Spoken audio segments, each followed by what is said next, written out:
All right, we've got so much to talk about today. So much news, so many awful things going on. Yeah, that sounds good. I'm going to be joined by a guest tonight. This is a very dear friend, one of my partners. Hana will be joining us. Hello. It is good to have you with us because we have so much to talk about. Let's see. We've got the politics tag. I'm going to add you on here. Done.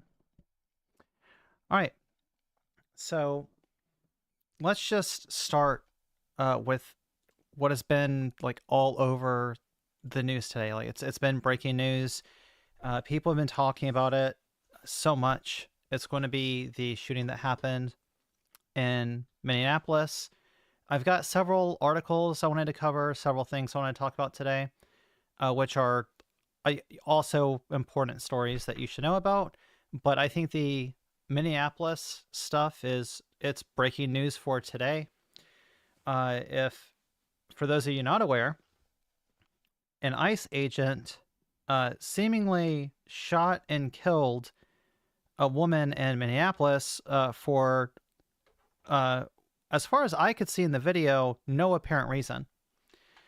Now, Homeland Security, ICE, and Pam Bondi, they're all spinning this, trying to say that, it was this was an act of terrorism against an ICE agent. Now, I'm not going to play the video. It's very graphic, but in the video, an SUV approaches ICE vehicles. One of them is sideways in the road, and she attempts to back up and do a 3-point turn and drive around the vehicle. And as ICE agents are surrounding her vehicle, and one of them, toward the front of the vehicle, pulls out a gun and shoots and kills her. I don't know what to say. Like, we're at the point now where ICE is just openly shooting and killing American citizens. It's outrageous. I don't understand how we have let our country like fall so far to this point where we're fine with essentially armed Gestapo being in the street that can just shoot and execute anyone. It just seems utterly ridiculous how we have let our country. And having basically the federal government saying, "Oh no, it's fine. This was good. Just move along. Don't look at it." Right. And Governor Tim Walz, gave a speech about this later on, and we'll get to that in a second. But it seems like that's been the messaging so far, has been, don't look at it, don't acknowledge it, we're not going to talk about it, other than to call her a terrorist and to try and just sweep this under the rug real quick and say, Trump was basically saying that this was a vicious, planned attack, and that the ICE officer, don't worry, is recovering in the hospital. In the hospital from what? In the video, he shoots her, and then he walks around, gets in another vehicle, and leaves the scene. We should know who every single one of these ICE people are. The idea that they can just remain masked after they've shot an American citizen is absolutely ridiculous. And the local community members obviously agree because they're outraged. There's been protests sparking up because of this, as there should be. This is absolutely outrageous that someone who's ostensibly LARPing as police can just shoot and kill people seemingly like on a whim. It seems like if this is not addressed, at least at a like states level, then we're going to end up being in a country where you could drive around, you could go out to dinner with your family, and if you happen across these ICE Gestapo, they might just kill someone you care about if they feel you're acting suspicious, if they feel that that your skin tone is just dark enough for them to peg you as maybe being an immigrant or a person of color. Like when I was growing up, this sort of thing just did not happen. 5 years ago, what was it? We had it's would be 6 years this year, but January 6th, there's like 10,000 of Trump's sycophants rioting and attacking our capital to overthrow our democracy. And in all of that, I think Ashley Babbitt was the one person shot and killed because she tried to breach the very inner sanctum where some of the representatives were hiding. And now imagine just that, and Capitol Police not opening fire on these people. The National Guard was not called in, and these people were just not shot by police. Now we're at the point where ICE is just shooting people for making turns in a road. Like, to say that we are so far toward fascism right now is ridiculous. Like, it cannot be understated how chilling this should be for every American. This shouldn't be a left versus right issue. This should not be progressive versus conservative. The idea that even the police ought be able to just shoot you and kill you, murder you on a whim, is not something that as a society we ought accept or normalize at all. We're already aware of protests that happened with George Floyd, Michael Brown, those situations when law enforcement did step over the line and did act illegally. And ICE has murdered so many Americans. So many people have died in their detainment. I really feel that if we are ever able to replace this administration, if there was actual investigations done into this, if the law was actually applied to these Gestapo, so many of these people would be arrested and put in prison. This entire administration has broken so many laws, continues to violate the will of different states, continues to send in their Gestapo, where they end up going and harming citizens. I don't understand what healthy society would believe that having a giant roaming band of like undertrained masked men who just execute people in the street is good for society in any way, shape, or form. I cannot understand why people would think that this is something that's healthy or useful in our society. These people are deranged criminals, is what they are. This should not be a left thing. This should not be a right thing. We should all be able to condemn the idea that a wannabe police force can be sent into a state against that governor's consent, be stationed in cities, and randomly kill Americans. This should not be something controversial, and I don't know why people rush to defend this. And I've seen some people on Twitter essentially making fun of this woman who was shot and killed. Like, we know that she had a wife, we know that she had a kid, and they're already trying to pull this whole like, oh, well, she had like she, her in her bio, and now her pronouns are she, was, ha, ha, ha. And I'm like, aren't y'all the same people that were just crying crocodile tears over Charlie Kirk when he got shot a few weeks ago? Weren't y'all saying like, oh no, we should prosecute people that make fun of him. We should prosecute people that laugh about this. We should fire people from their jobs. And now the usual suspects that were all crying tears about Charlie Kirk and saying, well, we need to have a statue and we need to have a remembrance day. And all the people saying that the left should condemn the violence and, you know, tisking Democrats and trying to blame everyone on the left for what happened to Charlie are now making fun of this random woman that was murdered by ICE. I said at the time in my video that I did not think that Charlie Kirk deserved to be assassinated and that he should not have been murdered over debate.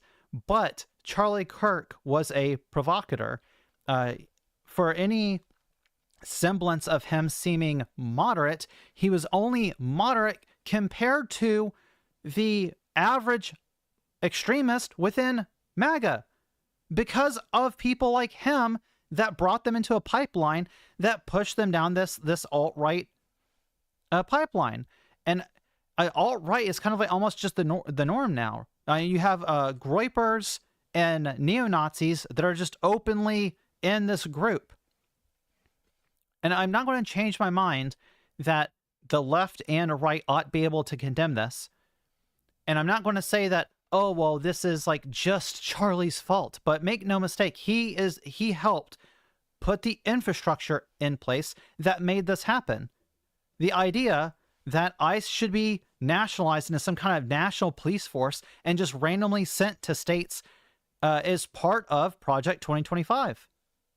These people are not trained. They're not police. They ought not be doing the tasks that they've been assigned. It's no surprise that they are mishandling their firearms and murdering people.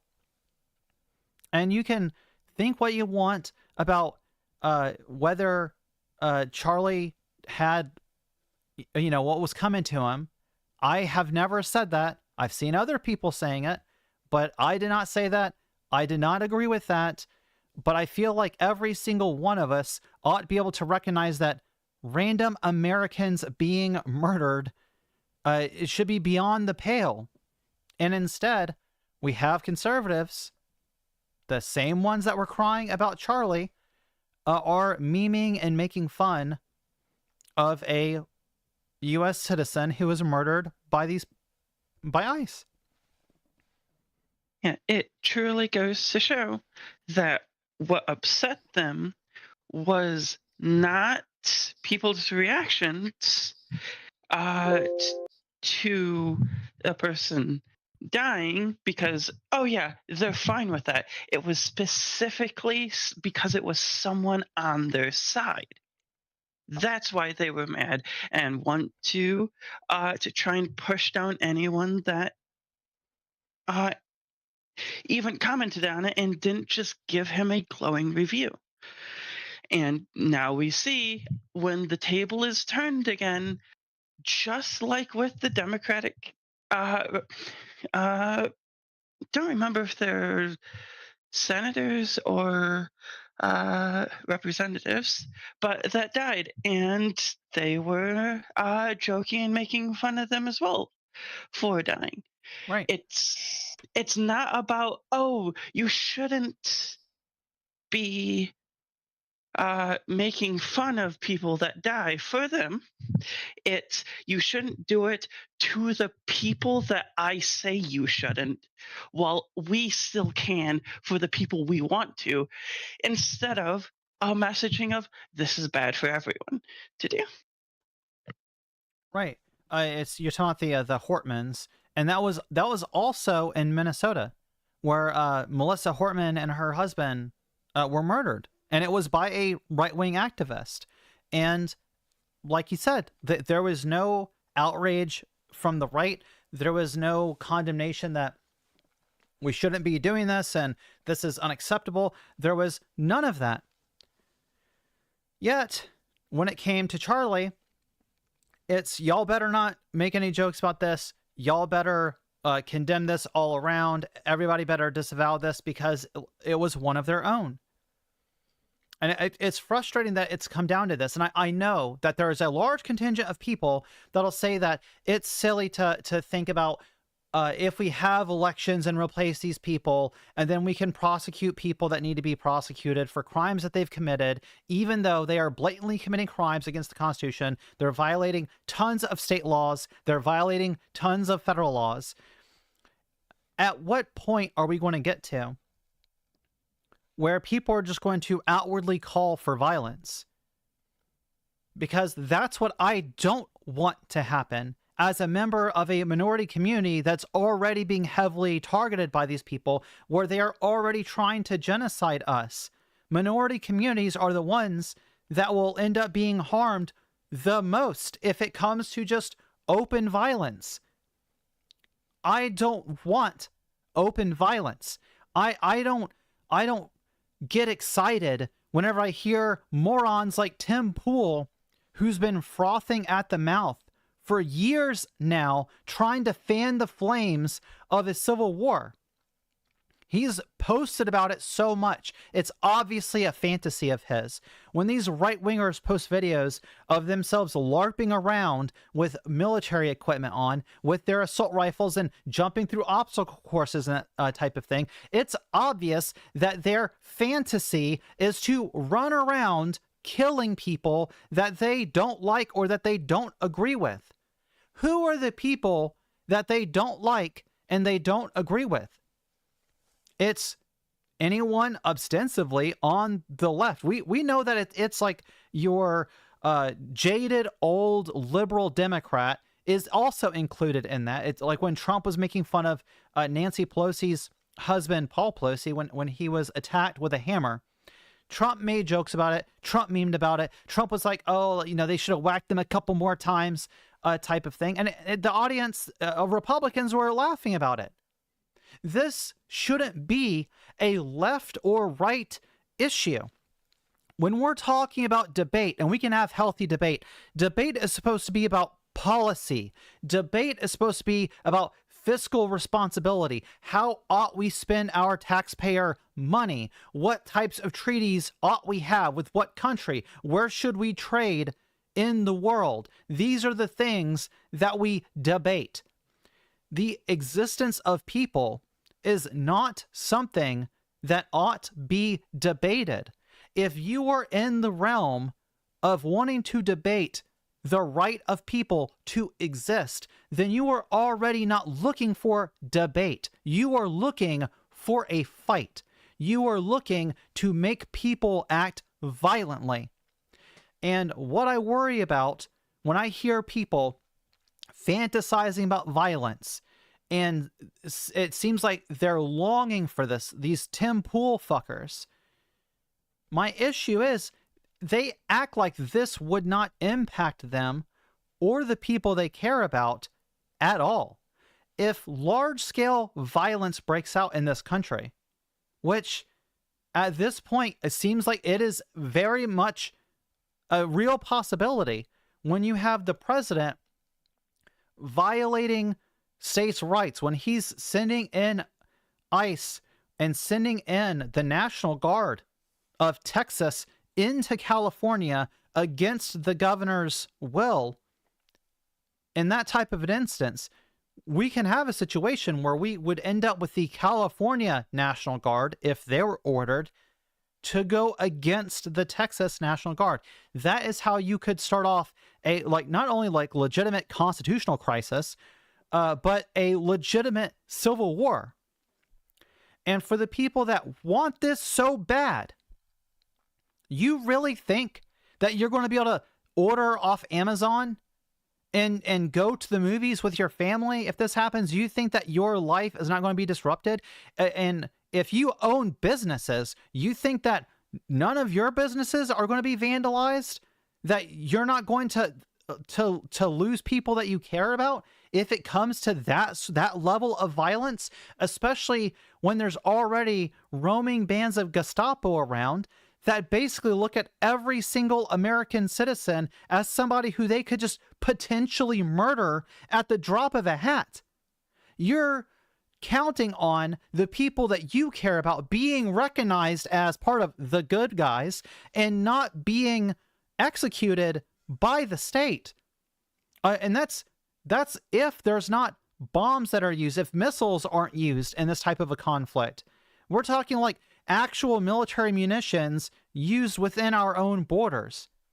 If it comes down to that, unless you live in a bunker and you're not going out to get resources anywhere, and no one you cared about lives outside of your bunker, like, I don't understand why this would be something that you would desire. Society completely falling apart. It's like, well, you think that something of that magnitude would, even if you were successful, like, even if whatever hypothetical side you think, like, oh, I hope that we win. Do you think that within a few years after that, society is going to return to any semblance of normality? And this isn't even a thing about, I'm worried about the United States as a global power. I'm worried about people's lives that'll be utterly destroyed and the destitute that millions of people would live in. I can look back at history and see things like the fall of the Soviet Union and all the suffering those people endured. I don't think that's a good thing. That's not something that I want for my country.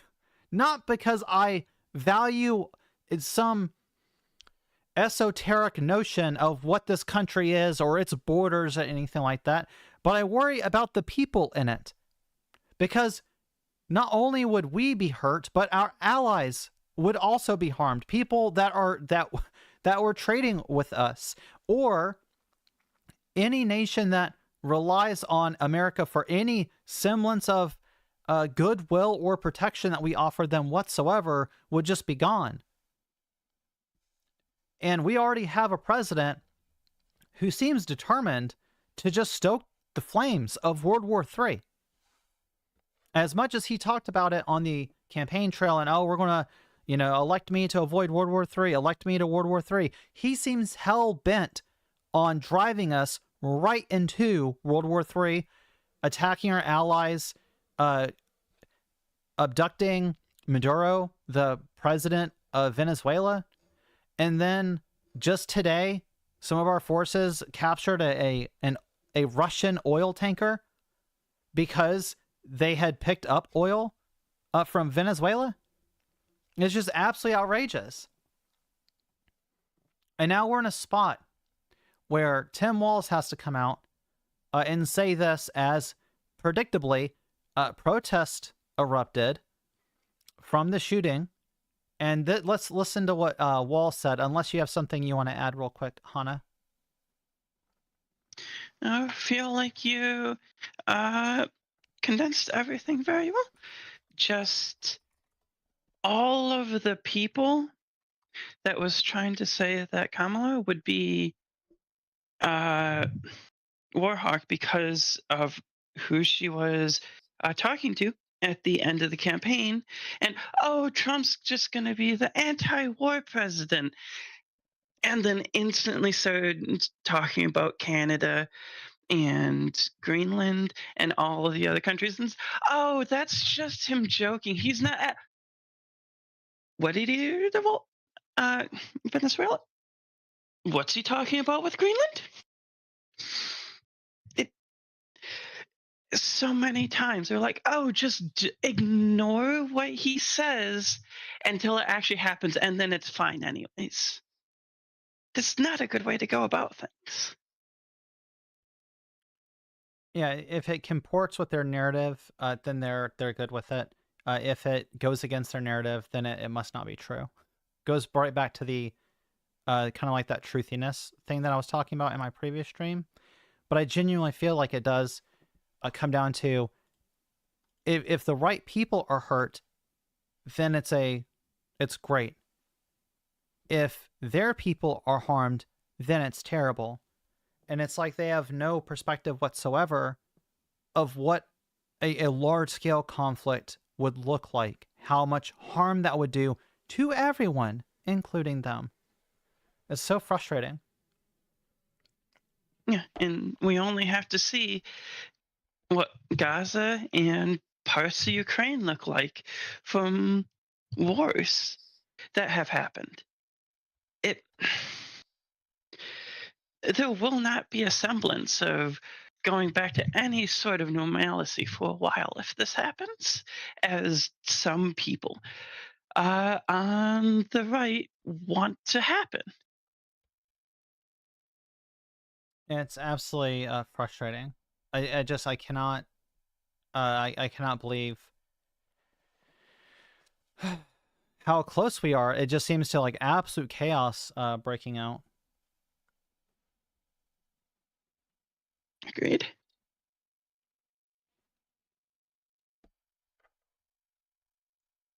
Give me 1 second. I have to check on something.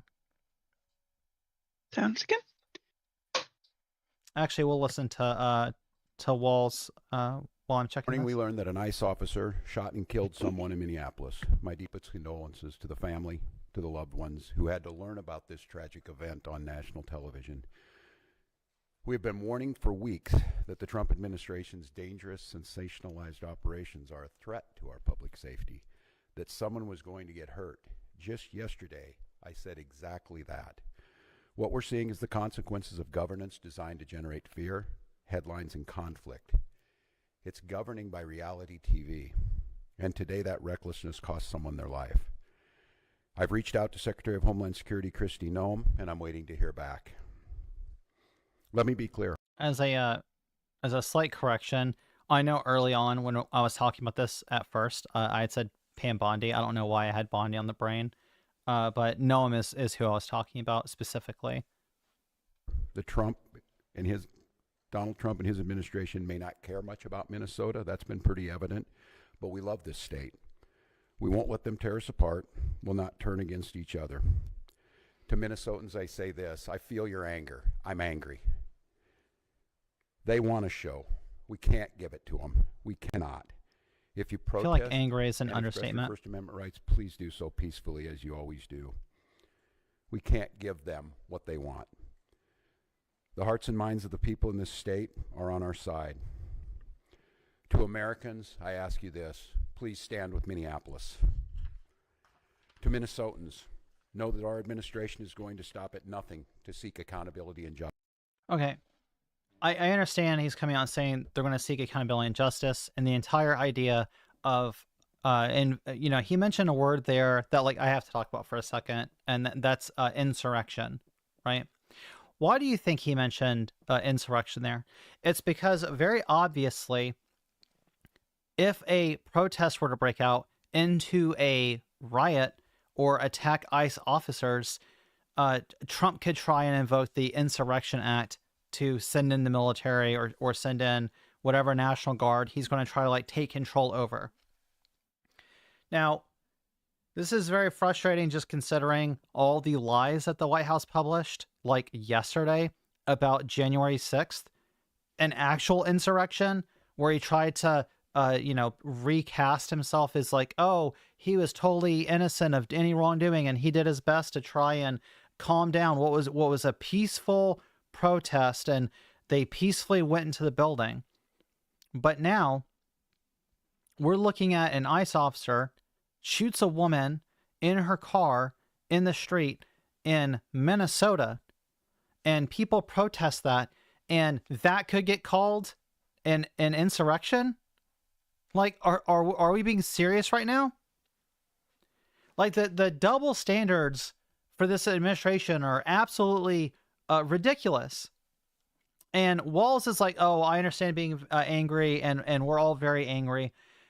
I have seen so many people like Fed posting on Twitter, and it's difficult not to say with the like hatred I feel toward these people. But again, I'm going to just, as strong as I can, condemn this. That ICE agent should be unmasked. We should know who he is. He should be arrested, and this should be put on trial. Imagine if the George Floyd situation. Imagine if Derek Chauvin was allowed to just have his face covered with a mask, and he was allowed to just get up and leave after he murdered somebody. And yet that's exactly what happened with this ICE agent. He's allowed to have his face covered after he murdered someone, get in his car, and drive away? We're not allowed to know who he is? How do we know that justice is going to be done at all? We're supposed to just trust the administration that won't even release the Trumpstein files? We're supposed to trust them with transparency so that we know exactly who this person is that murdered her? We're supposed to trust them to do what? Their own secret investigation on this? And the way that Noam is trying to spin this, it's like, who are you going to trust? The lying Gestapo Nazi and Kristi Noem, or your own lying eyes when you watch that video? Because I can tell you, there's multiple angles on that shot, and the idea that it's a clean shot, it's a good shot, it's self-defense, is all complete bullshit. It is obviously, blatantly a murder. And that guy already should have been arrested. So whenever Walls is like, I'm angry, it's like, could you tell us what the plan is to arrest this person? How are we going to find him? Now, he's not done. There's another half of this short left. But I can tell you from looking at the updates and news, like, that guy has not been arrested. Derek Chauvin, he was actually arrested. It may have taken a couple of days, but he was arrested. We knew who he was right away. Justice. The State Bureau of Criminal Apprehension. We first need to try and figure out who this person is. And that's going to be so much harder to do because they do not want to be found and face repercussions for these actions.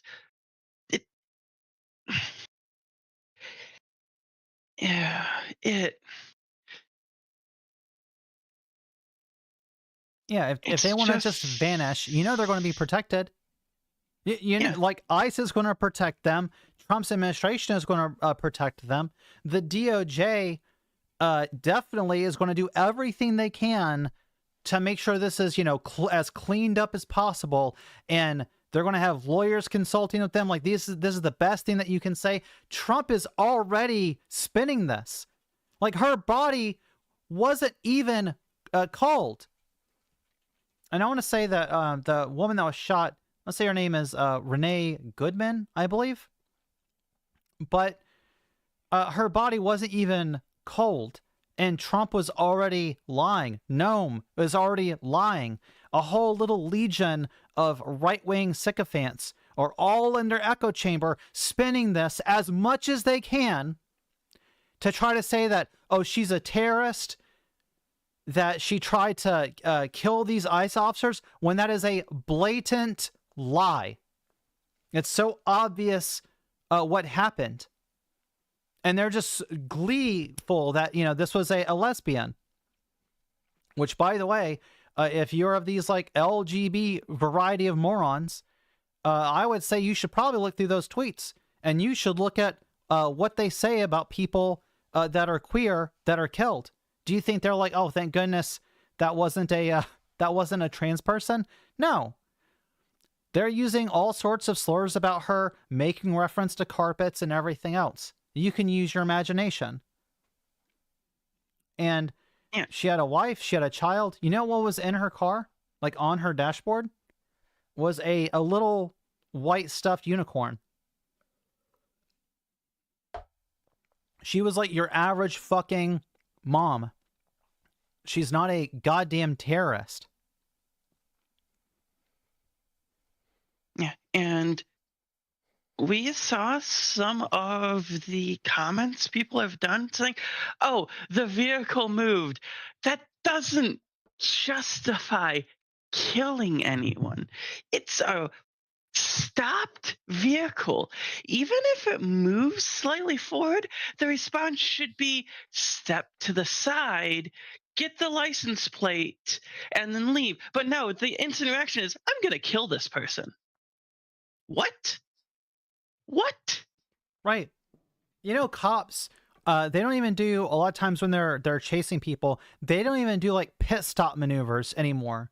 If a police officer is chasing a vehicle and that vehicle starts doing like an excess, I think of like 80 or 90 miles an hour, police will fall back off and radio ahead to set up, spike strips, or to find some other way to box them in. But like pit maneuvers and that type of thing, and that's it. For those of you that are not familiar, it's the ye olden movies where you see like one car, the person is speeding away, the cop pulls up behind them kind of like near the trunk of their car, and they tap the rear wheel of the car like on the back left side and send it into a spin to like stop them. That's a pit maneuver.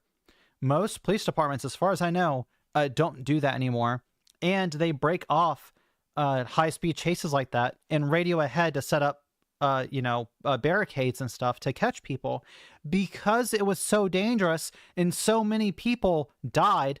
Police died, and the people that they were pursuing also died. They stopped doing that because it was so dangerous. But ICE apparently can just shoot you in the fucking face.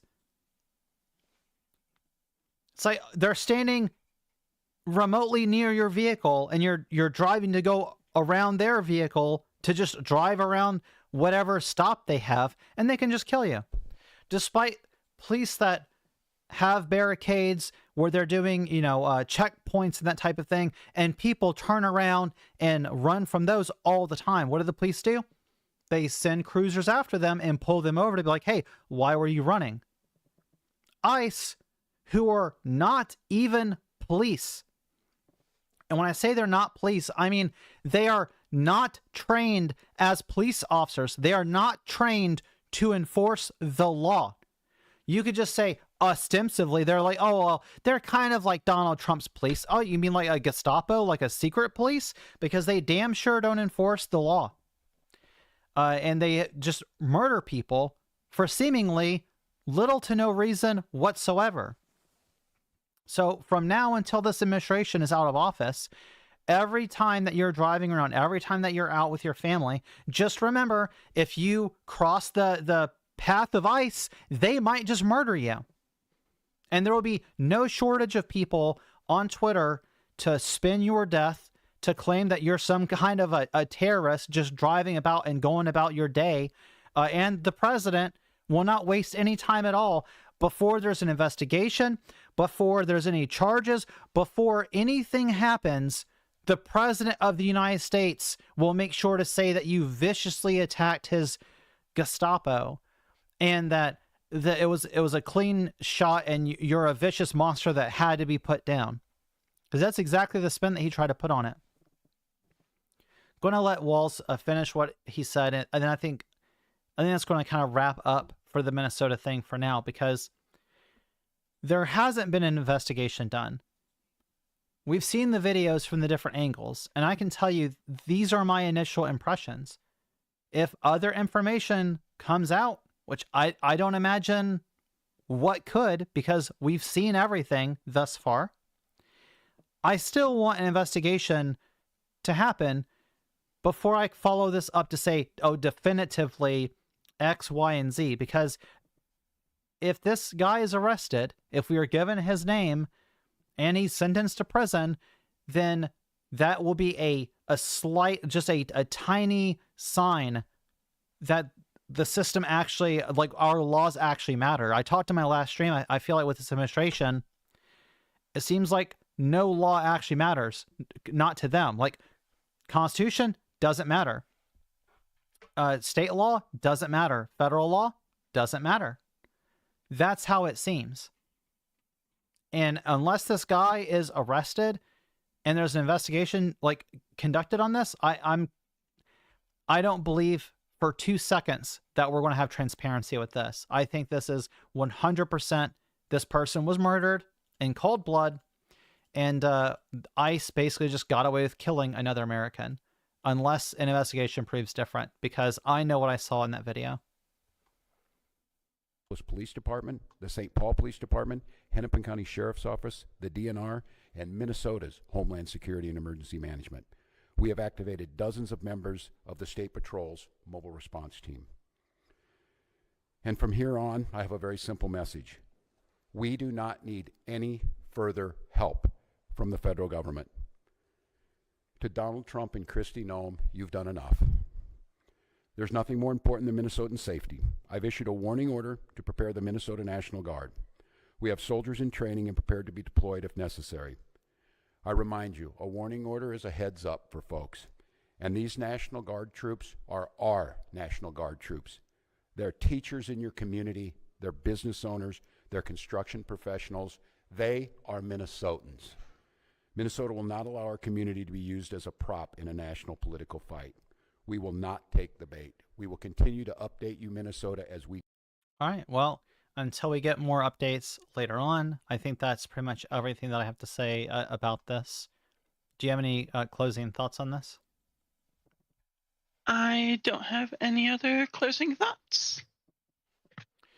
All right. With that, like, as I said, I had a lot of other articles and stuff that I wanted to talk about.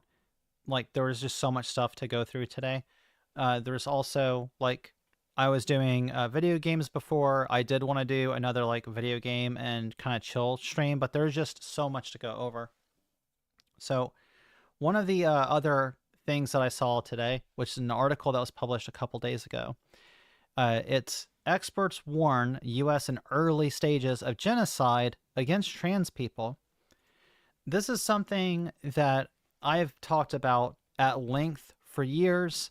I've been trying to make people as aware as possible. I did a video before responding to Luxander, talking about the 10 stages of genocide and where we were at in that process. And before, I also covered on another program, the Lincoln Institute issuing a warning. So this is published from 3 days ago. It's by Walter Bragman, and it reads, genocide scholars say policies targeting transgender Americans match early warnings of mass atrocity. Genocide scholars are sounding the alarm over what they describe as escalating attacks targeting transgender, non-binary, and intersex Americans in the United States. Experts, including 2 former presidents of the International Association of Genocide Scholars, warn that the nation may already be in the early stages of committing genocide. I am concerned about genocide against trans people in the United States in the near future. That's Dr. Henry Terralt, who served as IAGC president from 2017 to 2021. Under international law, genocide refers to acts aimed at destroying in whole or in part religious, national, ethnic, or racial groups, but experts Important Context spoke with argue that these legal categories may be too narrow or too narrowly interpreted today. Theriault said that increasingly, attacks are aimed at groups that are socially defined rather than those explicitly covered by the UN Convention. Haley Brown, a former genocide researcher focused on attacks on transgender people, said there's very little scholarship on this topic at all. Dr. Gregory Stanton, a former IAGS president who serves now as founder and president of the group Genocide Watch, said that attacks on transgender and non-binary people in the United States represent a genocidal attempt to destroy a gender group. Stanton noted that Raphael Lemkin, who coined the term genocide in the 1940s, also understood it to have a broader definition beyond religious, national, ethnic, and racial contexts. His view was that political groups, cultural groups, social groups, economic groups should all be included in the definition of genocide, Stanton said, adding, I think he also would have included gender groups. I think that what they're doing here is trying to destroy a gender group, he added. And so I do think it's genocidal. I think that the objective here is literally, physically, to destroy this group. For years, the political right has been ratcheting up eliminationist rhetoric against transgender Americans and dismissing their identities as ideology. The 2023 CPAC conservative commentator Michael Knowles called to eradicate so-called transgenderism from public life. Now, I want to just talk real quick that I actually covered that CPAC event when it happened. And I remember Michael Knowles saying that, and I called it out at the time for what it was, because he was asked by plenty of trans people that if he did not mean trans people when he said he wanted to eliminate transgenderism from society, then what did he mean? How is transgenderism different than just meaning trans people? And Michael Knowles could not answer that question. This is something that right-wingers have said and repeated over and over again. They have compared us to vermin. They've compared us to filth, as to rats or a plague, a disease. They often say things like there's a social contagion that does irreparable damage, and end up saying like that's trans people.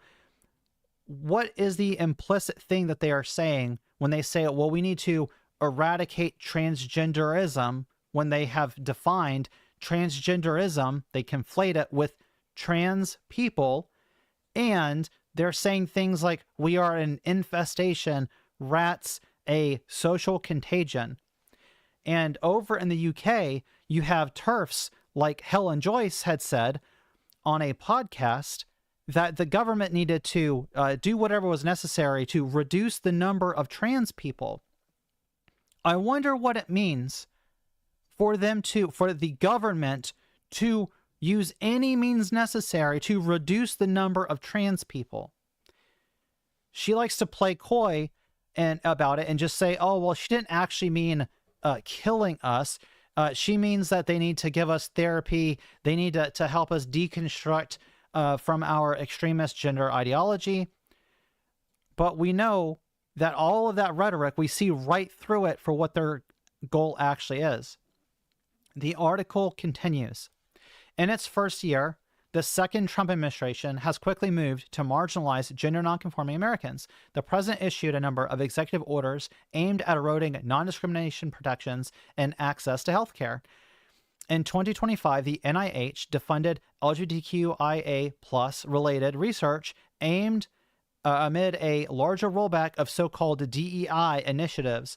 Republican lawmakers have been on a similar crusade. More than half of all states now restrict youth access to gender-affirming care and transgender participation in youth sports. 20 states now have explicit regulations on transgender bathroom use. Transgender existence and gender-affirming care are evidence-based and supported by virtually every major medical organization in the country. Haley Brown also told Important Context that the bathroom bills effectively give non-state actors tacit approval to commit violence.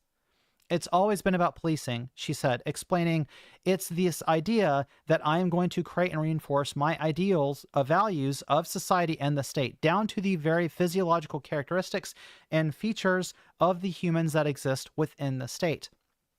Theriault said he is concerned about the kinds of legal shifts that are happening and the kind of blatant hatred being expressed by Trump and his followers and government leaders, and at the way they're acting on it. I think we're already at the point for trans folks, for immigrants, where the damage is being done, Theriault said. So it's not so much will genocide happen as we've got to stop it from happening.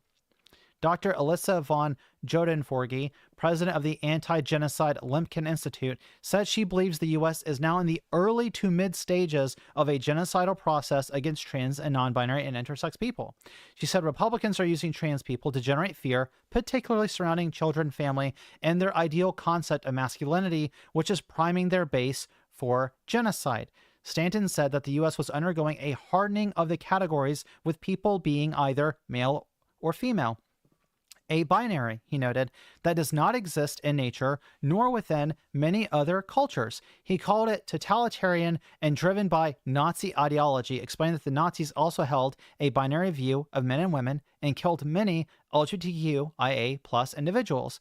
Brown pointed out that the conspiracy theory of so-called cultural Marxism, that leftist, feminist, Marxist, and LGBTQIA+ people are trying to destroy Western civilization, was borrowed directly from the Nazis and their anti-Semitic claims of cultural Bolshevism. The Trump administration and its bases have identified a set of enemies or objectionable people and have fomented public prejudice against them in a way that is escalating toward violence, Theriault said. He cautioned that transgender Americans are more vulnerable than other groups due to their population size. Today, they make up roughly 1% of the total U.S. population, a rough equivalent to Jews in 1933 Germany. Violence against them has been rising for years, with murders doubling between 2017 and 2021. Von Joden-Forgy said that the LGBTQIA+ community, as other very small minority groups, tends to be a kind of canary in the coal mine, noting that states throughout history use certain communities as testing grounds to desensitize their populations to violence. The genocidal process is really about destroying identities, destroying groups through all sorts of means, she said, explaining that even those that result in mass deaths have started out with other techniques that are less violent at the beginning. Brown discussed possible coming measures that would accord with such historical patterns, like rolling back laws that prevent people from using certain legal defenses like the trans panic defense in murder cases. The right has always hated hate crime laws, she said. Theriault said that the U.S. might see policies aimed at making life intolerable for transgender Americans to live authentically, such that the suicide rate dramatically goes up. There could be all sorts of things that we would do that are not like what's happened in the past, but would still be destructive of trans people as a group, he said. Whatever lies ahead, Von Joden-Forgy said, the situation was terrifying, adding, no one goes to war on behalf of the victims of genocide. You don't have a democracy that's committing genocide against one group, she warned. That is not a democracy anymore. One genocide is in the mix. The state in question will commit other mass atrocities. Now, this is something that I've pointed out several times when I've talked about this in the past. None of this violence perpetrated by the state is going to be isolated to just trans people. Obviously, other minority communities, they mentioned immigrants, and we can talk about violence done against people of color. Other groups are also going to experience this type of violence. But a lot of the stuff in this article is stuff that I have discussed before. The trans panic defense, which was based off of the same type of poor laws that people used to use for the gay panic defense, which essentially allowed some number of the population to murder trans people or queer people and then claim self-defense because they were surprised at our bodies or identity, or they were so disgusted by us that they had to take violent action against us. This is where bathroom bills ultimately are aiming at. Whenever someone says that they don't want children to have puberty blockers, just ask them, like, if you have your way, then what? If they want to ban trans people from being able to access public restrooms, ask them, okay, if you do that, then what? If they want to ban trans people from sports, just ask them to follow that line of rhetoric. And then what? And then what?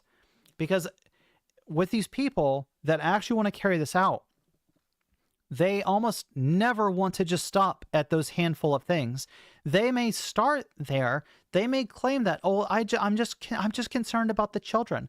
I just worry about children, because in their worldview, they are already starting from the position that there's no such thing as a transgender child. They think like we end up becoming like infected or something. They don't think that we naturally occur. Like we just naturally exist as we are, because to them, they've conflated our existence so much with ideology that they can no longer tell the difference between something that is a concept that exists just conceptually in the abstract versus actual people. That's why they would struggle with something when you say, like, trans women are women. We are existent people. We are existent women. We're not an abstract concept. We're not just an ism to be discussed or to be debated. And that's why I was saying at the very start of this that you don't debate someone's right to exist. That realm of, we're moving past rhetoric at that point. We're already at the point of fighting. You're already implying that you want to do violence to these people if your starting position is that they don't have a right to exist. And if you say, well, I'm not saying that they don't have a right to exist. I'm saying they have no right to, for children to know about this. I'm just saying that I don't want them using public restrooms. So I don't want them in public places where they might have to go to the bathroom. I don't want them around people playing sports. I think we should remove them from sports. And then when you start listening to the other things that go along with this, the same people that believe those sorts of things, they'll start saying like, well, actually, you're not valid as a woman anyway. And they'll start trying to deny your existence in that way. And it's never aimed just to stop there. And you can tell this by looking at the other things that they get upset about. Think about all the people, if you ever watch debates on trans people, think about how upset right-wingers get over the idea of using pronouns. They're like, no, I'm not going to validate you by using pronouns. Okay, so now they're against like even using pronouns to talk to you for like basic human decency. And you can see how triggered they get, how activated, screaming mad upset if there's like an option in a video game to choose your character's pronouns, or if there's an LGBT person at all, whether they are in a movie, whether it is in a video game, if they exist at all in that game or movie, they will freak out over that media, sometimes call for a boycott, sometimes say that this is indoctrination, this is propaganda, because we're at the point where just our existence is being seen as propaganda by these people, while they are lying and claiming that they think that we should be allowed to exist. They just don't want us pushing it on kids. They just don't want us participating in women's sports. That's not true. You know it's not true. You can look at their other behavior. They can say on one hand, I'm not against trans people. But then if you freak out over pronouns, if you're screaming that trans people shouldn't be anywhere around kids, so like if you're a trans parent, then what? You're no longer allowed to see your child. You're no longer allowed to talk to your children. And if you are a trans child, then you are no longer allowed to have access to healthcare. You're no longer allowed to even socially transition to just try out a different name. When you look at how far down their hatred of us goes, it is murderous. It ends up being genocidal. And I feel like trans people have been beating this drum for quite a while. And a lot of people say, well, Zoe, you're trans. You're clearly biased about that. But the thing is, I also have the life experience of being targeted by these people. I exist in social media spaces online, and I can see the violence that's directed at me and the people that I care about, people that look like me or have similar life experiences. I've experienced what discrimination is like going into restaurants as a queer person. I've experienced, unpleasant experiences at the doctor's office. And also, the nurses that didn't quite seem to know fully what to do with somebody who had a body like mine. There are so many ways that we are impacted, and so many different ways that people are aggressive toward trans people. So petitioning against any kind of media that we might be in, family members that will invalidate you, misgender you. I see you over there in the chat, Kyle, talking about your child. I'm sorry that you've had to deal with any of this. Like, it's genuinely terrifying right now, especially if you have a gender non-conforming kid. I'm just glad that you're there to support that kid, because they are going to need every bit of support that they can get, considering how our society treats trans people right now. It's also the idea that they will, make fun. They'll memeify suicide statistics about trans people.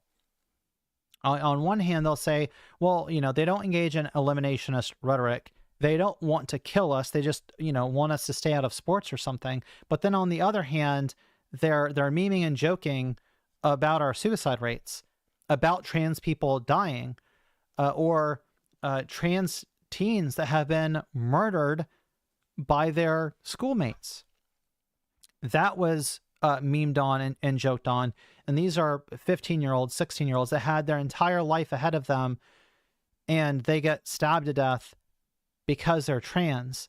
And a lot of people on the right think that that is a proper environment for comedy, that subject is something that is just hilarious. And every time they do things like that, they're just revealing their true colors for who they are and what they actually stand for. Because if you're going to say that you don't support violence and you only want us to stay away from kids or what the hell ever, that doesn't mesh with celebrating our deaths. Did you have anything that you wanted to add about this article or discuss any of your experiences, Hannah? Yeah, it has been very clear with how conservatives plan bills that they try and release, that their goal is to try and eliminate trans kids from society first, because they think they can sneak in. But think of the kids as that. And then we saw with the executive order, 19 instead of 18. So adults. And it's like some states that have banned, and it's like trans kids from having medical care. Look, now they're trying to push it to everyone. The goal is to test the waters with what they can do and push from there. And looping back around to I forgot his name, but the eliminate transgenderism from society. That's how they're trying to do it. And if you ad lib, you can easily put transgenderism and replace that with another word that you would see Nazis use, to just see how horrible that statement is, even with a bias. Yeah, you're talking about Michael Knowles. Yeah, Michael knows. Because the Nazis started with, as was being said, minority groups that they thought that they could have more leeway on, and then continue to spread out, which is why one of the first book burnings was from the Institute of Sexology from Hirschfield, where they killed the trans woman that was working there. Yeah, that's the infamous photo where the Nazis are all piled around a giant pile of books, and they're burning books. That was the Hirschfield Institution of Sexology. It was literally a research center for LGBT people that specialized in like transgender medicine. And that was one of the first places that the Nazis did like a giant book burning at. It's like an infamous photo that I remember seeing it in like history books growing up. But when I was, took that history class, they never taught us where those books came from. They never told us the history behind that place. And this is the same type of rhetoric from Knowles and from people like Helen Joyce. Same eliminationist rhetoric. Yep. And they love trying to push through the veil of history what all happened to the groups that, in their mind, is a group that they don't want to exist. Hence that, and why you don't hear, who else was in concentration camps? Well, actually, quite a lot of people, including the pink triangle being used for queer folks. Right. I just find it so bizarre that they can say stuff like, we need to fight transgenderism. And people are like, oh, but trans people, y'all are the ones that are biased. You know, this other group, they might be, you know, some of their rhetoric might go a little bit too far, but they can't parse the difference. That, like, they don't recognize transgenderism as the dog whistle that it is. It would be like when Nazis would say something like Jewry. You know, they're like, Jewry is afoot or whatever. They're targeting the Jewish people, and they're looking for, like, you know, things that would, where you would act out and say that, oh, we're targeting Jewry, you know, we're targeting people that are cheating the state, etc. We hear those words like today, and you'd be like, if somebody was talking like that, you'd recognize very quickly, like, well, this person's like very extreme, very anti-Semitic.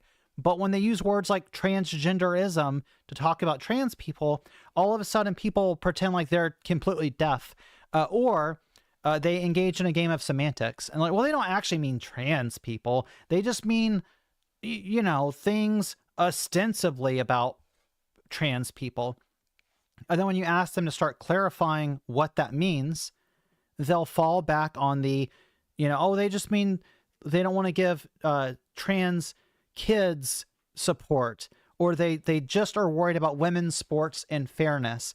It's like, then why are you saying the word transgenderism, and you don't just say you're worried about the medical care of kids, or you're worried about like fairness in sports? That would be if those were the things that you were actually concerned about. The fact that people are going to sit here and say that, well, when they say transgenderism, they don't actually mean trans people, it's because they're full of shit and they're liars. And yeah, I can say that I can acknowledge that I have a bias, and obviously I have stake in this because I'm part of the group that they're targeting for elimination. But at the same time, I find that acknowledging that trans people exist and that we ought have equal rights to everyone else, I'm just saying we ought like treat like cases as like cases.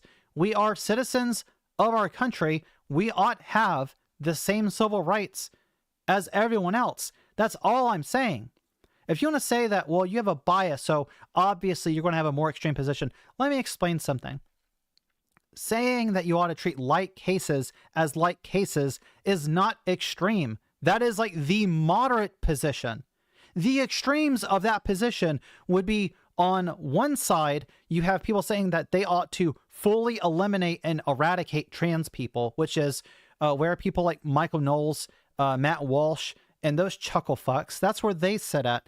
Then on the other side, if I was going to be extreme on trans issues, that would be like if I was advocating that trans people should have extra rights or superior rights or preferential treatment in society above the average person. That's not what any of us are saying. We are saying treat like cases as like cases. And to the right, the actual extremists, when they hear something like trans people saying we ought to be treated the same as other people in society, within media, there ought to be whatever action heroes, superheroes that are trans or LGBTQ, just like other people in society, just like other superheroes, other media, wherever there's representation of some groups of people, hey, it would be cool if we could have some representation too. We're wanting to be treated the same as everyone else in that instance. And we obviously are not. That's why we're endlessly portrayed as either victims of violence and our lives are so tormented and terrible in these like TV shows and stuff, or we are portrayed as like evil, conniving villains, which once again just falls into this narrative of the same way that there was this like cultural Bolshevism that was used when the Nazis were scapegoating Jewish people, whenever they portray us as like secret serial killers or people that just want to harm women or you know, serial killing cannibals and stuff like that. Obviously, they are trying to portray us in a way that would is the Bolshevism. When they say transgenderism, you should hear Bolshevism, cultural Bolshevism. Like, recognize what that is. That's the dog whistle that they don't want you to know about. I feel like it's so obvious We're not advocating special rights. We're not saying that trans people are better than everyone else and we should be treated better than everyone else. We're saying we ought to be treated the same way like your average citizen is treated. We ought to have the same rights as your average citizen.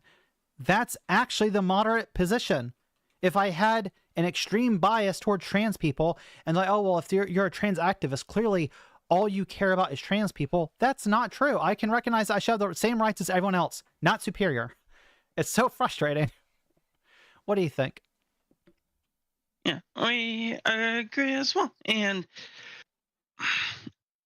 having people, and it's like, well, your rights are on like your side. They're saying that you shouldn't have any. Let's go into like to the middle and take away some of your rights that we have, but you don't have. It's like, what? Right. It's like And the false balance. yeah, exactly. And do also want to say before when it's like, oh yeah, you could ad lib instead of transgenderism. If he said Judaism, everyone would instantly know, oh, that's bad. That's messed up. You shouldn't be saying that. Right. Because that dog whistle has been exposed. Saying transgenderism there is still a dog whistle to people. I don't know. Like I said, they'd have to be deaf not to hear it at this point. Imagine if somebody was advocating like that Christians ought to be targeted, that the government ought to be weaponized against Christians. And then somebody says, we need to do our best to just utterly destroy Christianity. And this person has continuously conflated Christianity, the religion, with Christians. We would all immediately recognize that's the same thing as saying, as you were just mentioning, if there's we need to get rid of Judaism by any means necessary. The government needs to do everything it can to reduce the number of Jews. That's what Helen Joyce said. Just replace Jews with trans people. That's what she said. And if you think that that is extreme rhetoric, or you'd be very frightened of the person making those claims, then I don't understand how Michael Knowles and Helen Joyce says these things and people don't immediately recognize it for the eliminationist rhetoric that it is. These people are not, they don't want to debate us. They don't want to go to the marketplace of ideas. They want to destroy us. They want to murder us as a group of people. They are genocidal. And what, like 5 years ago, people were like, "Oh, you're spreading fear and panic, Zoe. You're spreading hysteria about trans people." No, I fucking wasn't. I was calling it exactly what it was because I saw exactly where these ideas were leading at the time. I'm glad that they published this article. Hopefully, more people being aware of it will take it, like maybe give it a second thought. Maybe look at the article again or reconsider some of their positions, listening to what I've said here, because I genuinely feel like if you ask these people, like, hey, Ted, if you get what you want with trans bathroom bans, then what do we do? Oh, you got the trans sports ban. Okay, now what do you do? You've got puberty blockers banned. Now what do you want to do? And you will just follow the breadcrumbs to what their actual position is, which is to eliminate trans adults entirely from society. It's also to eliminate fictional trans people because they want to erase any media that mentions LGBT people. They want to make sure that, like, if you if you produce a movie, that people boycott this movie. If there's a trans person in a video game, they're going to accuse you of having some radical political agenda just for giving us representation. They are trying to tell you what to think, what to feel, what you are allowed to watch, who you're allowed to listen to, who you are even allowed to perceive. Because if you say, like, oh yeah, I see Zoe over there, that trans woman, there are so many people on the right that are going to pounce all over you and demand that you conform to their language, that you are not allowed to acknowledge trans women. You're not allowed to say, oh, Zoe is a trans woman. They are going to try to force you to misgender me or to if they know your dead name, they're never going to use your actual legal name, even if you've changed it and it's been changed for decades. They're going to try to forcibly make you comport with their beliefs. Now, I'm saying that if you treat like cases alike, if you care about fairness, if you care about like empathy at all, and you care about being a good person, like a virtuous person, then your moral framework cannot include destroying some group of people.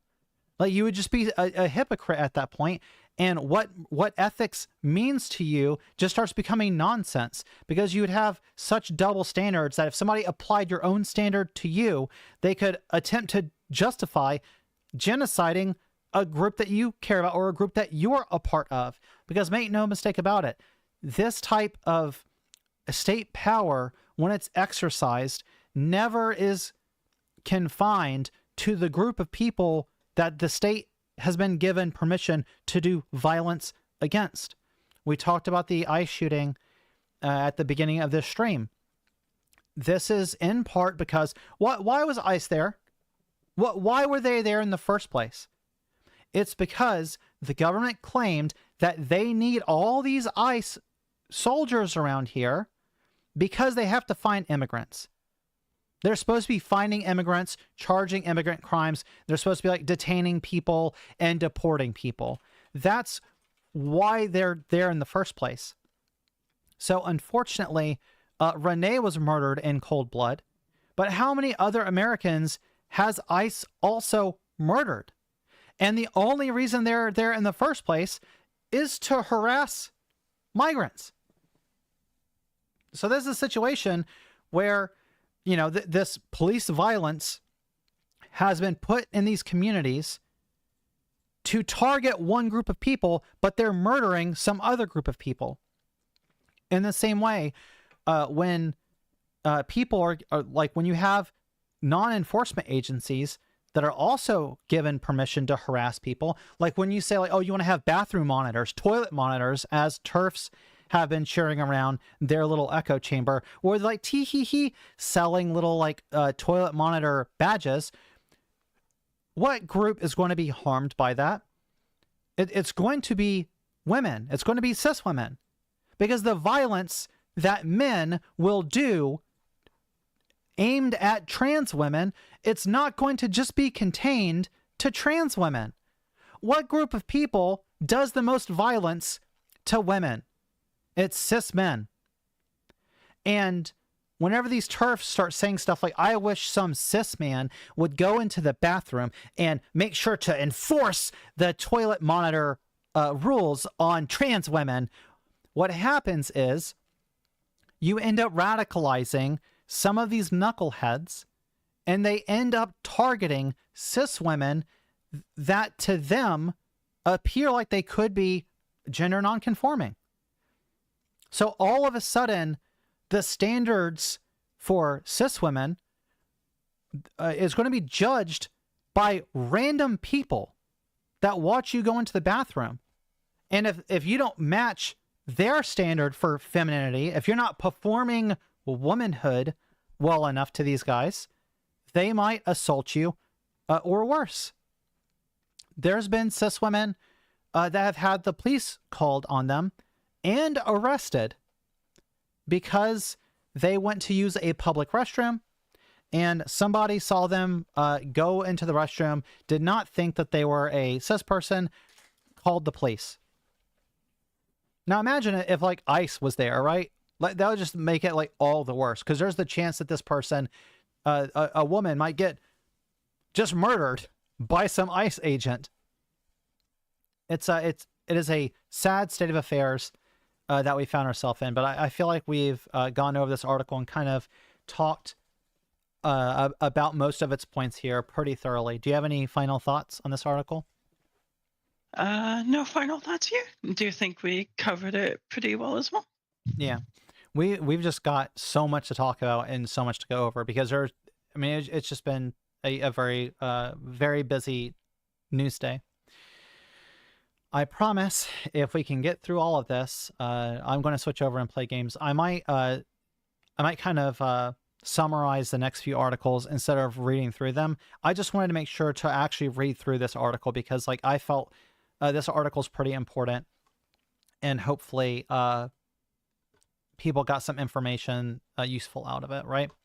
So let's talk about Greenland for a second.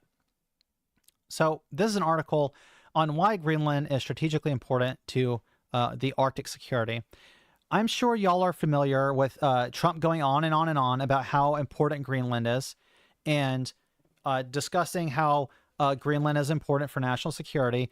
And there's been like, debate over this, and people have been like, why does Trump keep talking about Greenland? Like the Venezuela thing, even if you thought that it was bullshit to go in there and pull Maduro out, it was a waste of our resources. We got him and his wife, but we left the entire regime in place. We left the infrastructure of all of it in place. Like, it seems like all we did was do something kind of flashy, invade another country, abduct their president, violating international law, which is already not a good precedent to set. But let's put aside Venezuela for a second, because Greenland is entirely different. Greenland is a NATO nation. There would be serious repercussions if we launch troops into Greenland.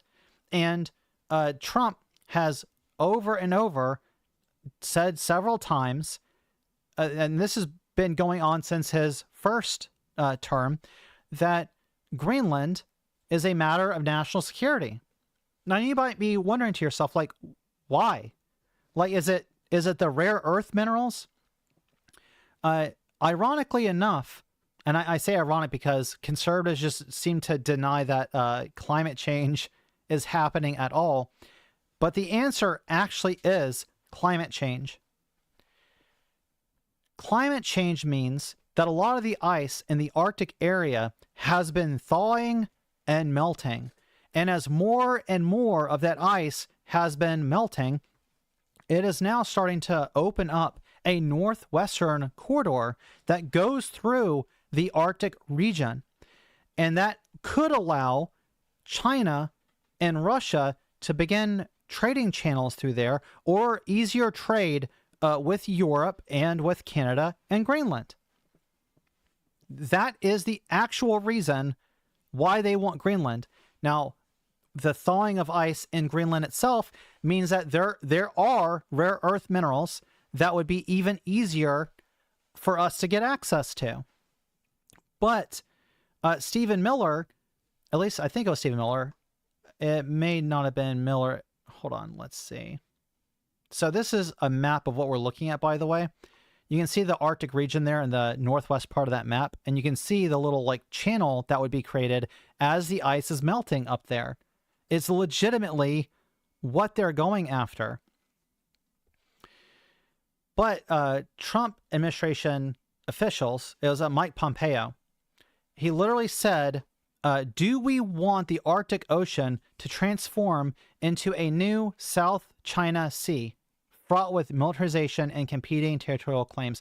That's what they're actually afraid of. They're afraid that China, who's already said that they want to create a northern Silk Road through that northwestern channel, they are afraid that China is going to become dominant in that area. But this is where it stops making sense, because just from a strategic standpoint, I could understand their argument if they say, like, oh, well, we're worried that China is going to get access to all this trade. Russia might also have access to all this trade, and it's going to end up like cutting us out of markets. But the response to that is absolutely flabbergasting, right? Trump's idea is that we should do whatever we can to just take Greenland.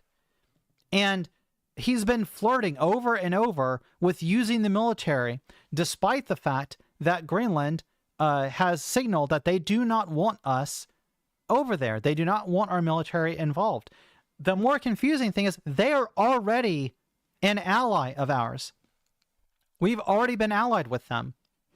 So why would Trump not just make a deal, negotiate with them, some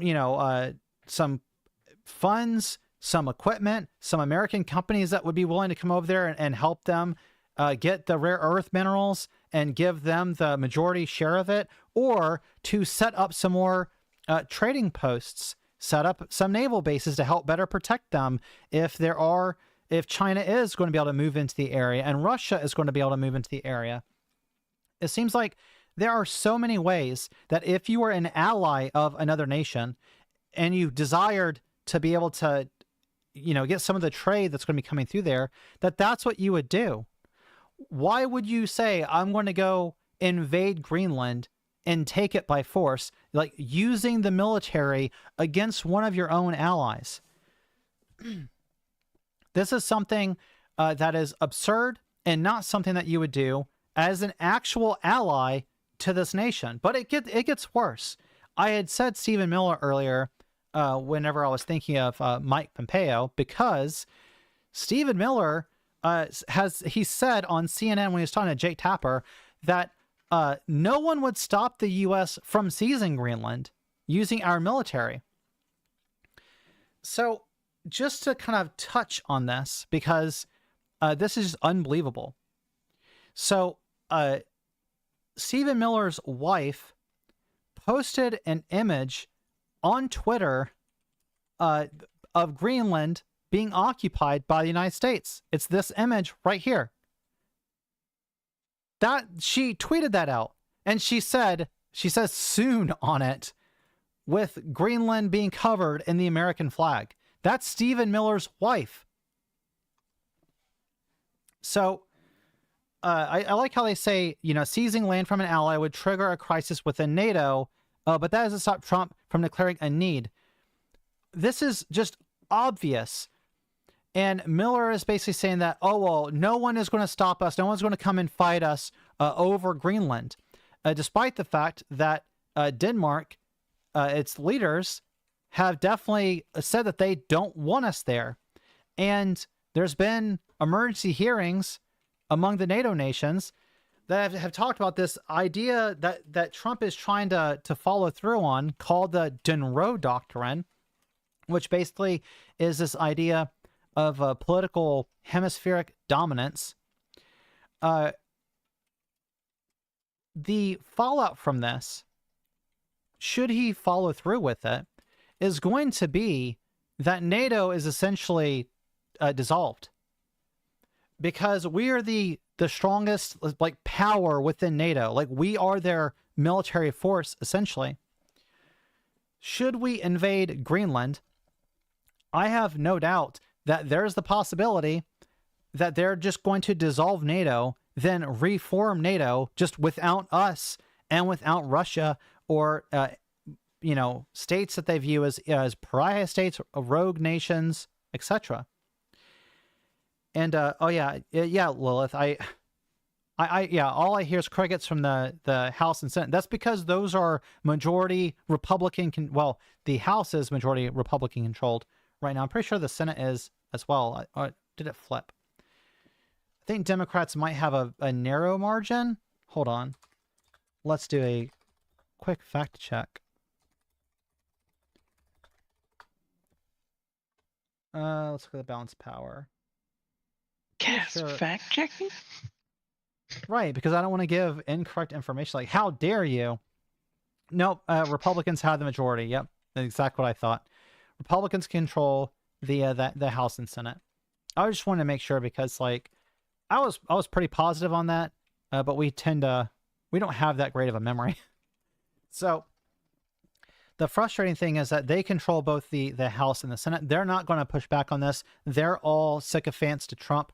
They are all terrified of Trump, that he might destroy their political careers, or worse, right? We saw Marjorie Taylor Greene break from Trump recently, and she had alleged death threats following that. But I want to focus on this real quick. I could move the chat box. I was wanting to just discuss the article, though. But Let's make it smaller. Downsize it. There you go. How's that? Anyway, what I was wanting to cover on this is the fact that if we were to do that and NATO were to reform without the United States, I think that the economic pressure that NATO could put on the United States is something that we should fear much more than like their military might. Like legitimately, if every single one of those nations put embargoes against the United States and stopped trading with us and stopped allowing our ships to use their ports and stopped allowing our ships to pass through waterways that they control, that would be economically absolutely devastating for the United States. Trump's tariff plan has already been terrible. It's already raised the price of so many goods across the country. I can't even fathom, like a Great Depression would look like a walk in the park compared to how bad our economy would tank if that happened. And this will be my appeal to conservatives that feel like this is a good thing, that we should just go and take Greenland if they are of the Stephen Miller variety, where they think like, well, no one's going to go to war over Greenland, and we do have all this military might. Like, why shouldn't we just go and take it? If that's how you feel, I'm going to point out that if the NATO countries decide to just stop trading with us and embargo us, it would be absolutely devastating for our economy. If you think the price of groceries is bad right now, wait until we can't even get the resources that we had before. And no one's buying anything. No one is sending us anything. That would be the move if NATO actually wanted to like really put the screws to us. Now, I'm not saying that I want this to happen. I want to be clear.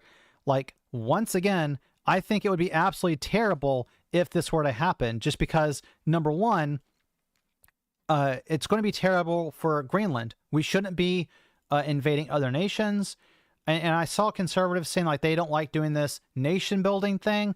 They don't want us going over and acting as the world's police.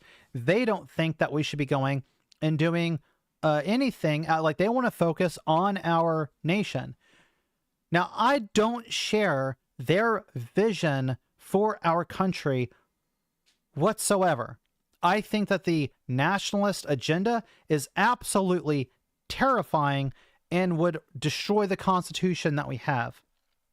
But at least the one common ground that I could find with their ideology is like, we should not be going around colonizing other countries. We should not be going over there invading other countries.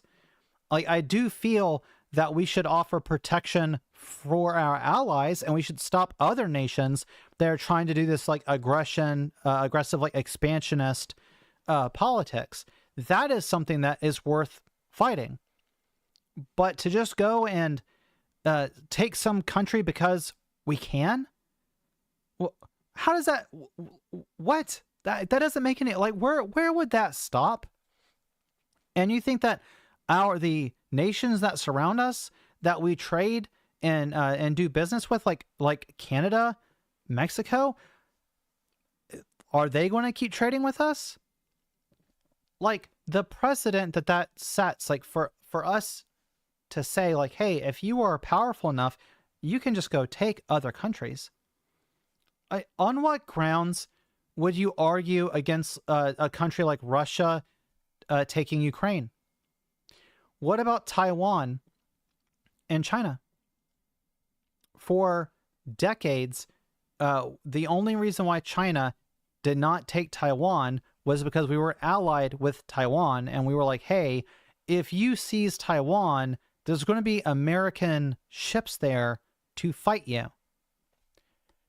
If we take Greenland, it's almost certain that China will just take Taiwan. Because this administration is like the opposite internationally than what MAGA thinks. They want to project strength and say no one will mess with the United States. We're very strong. Everyone is afraid of us. No, they think we're unhinged. We are backstabbing all of our allies. We're ruining trade agreements that we had with them. And we have only weakened ourselves because the more isolationist that we have become, we're trading with less people. If we start invading other countries and just taking them, and the justification being, well, we have the strength to do it, and in Greenland, well, there's rare earth minerals and it secures trading routes for us, that would be the exact same justification that China would use, because Taiwan also has, semiconductor factories there. And also, there's political history where China views Taiwan as part of China. That's what they would do. And do you think Trump would actually send ships to help an ally that's under attack? He constantly says that we'd have to see like how much money have they paid in to the Mutual Defense Fund of NATO, as in the Trump's almost acting like if you don't have Trump insurance by buying into NATO, then he's not going to be there if an emergency happens. Instead of being a mutually beneficial relationship, which is what NATO was supposed to be. And we've already seen, even within our own country, that Trump just won't give support, like what we've seen with FEMA and natural disasters or healthcare. Right.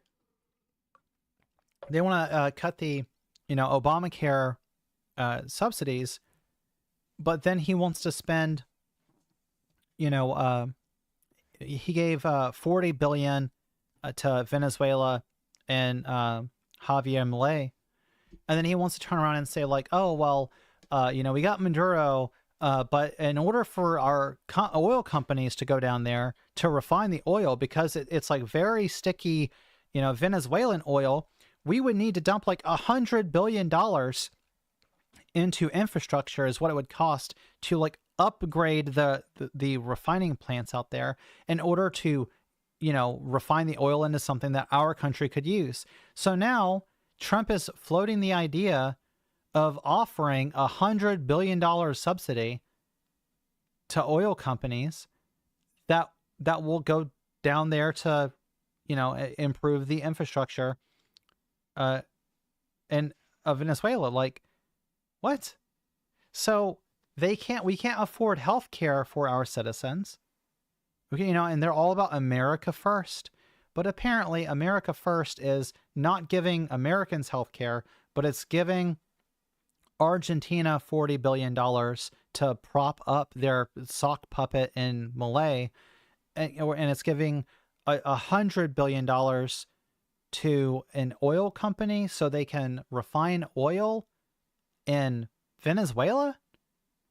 But we're not, it's America first.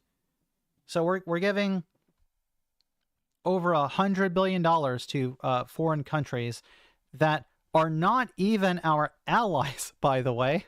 It's just like I swear you can't make this up. Like, Malay is just someone who they share an ideology with. Is this fascism, And Trump likes the idea of like strongmen, so he wants to prop up Malay.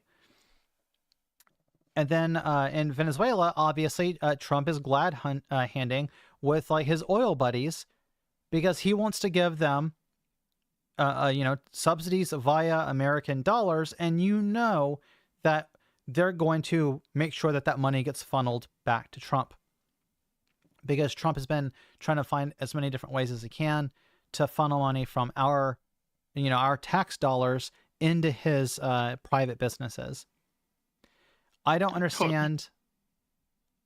Yeah, I don't understand how MAGA is this blind to everything that is going on.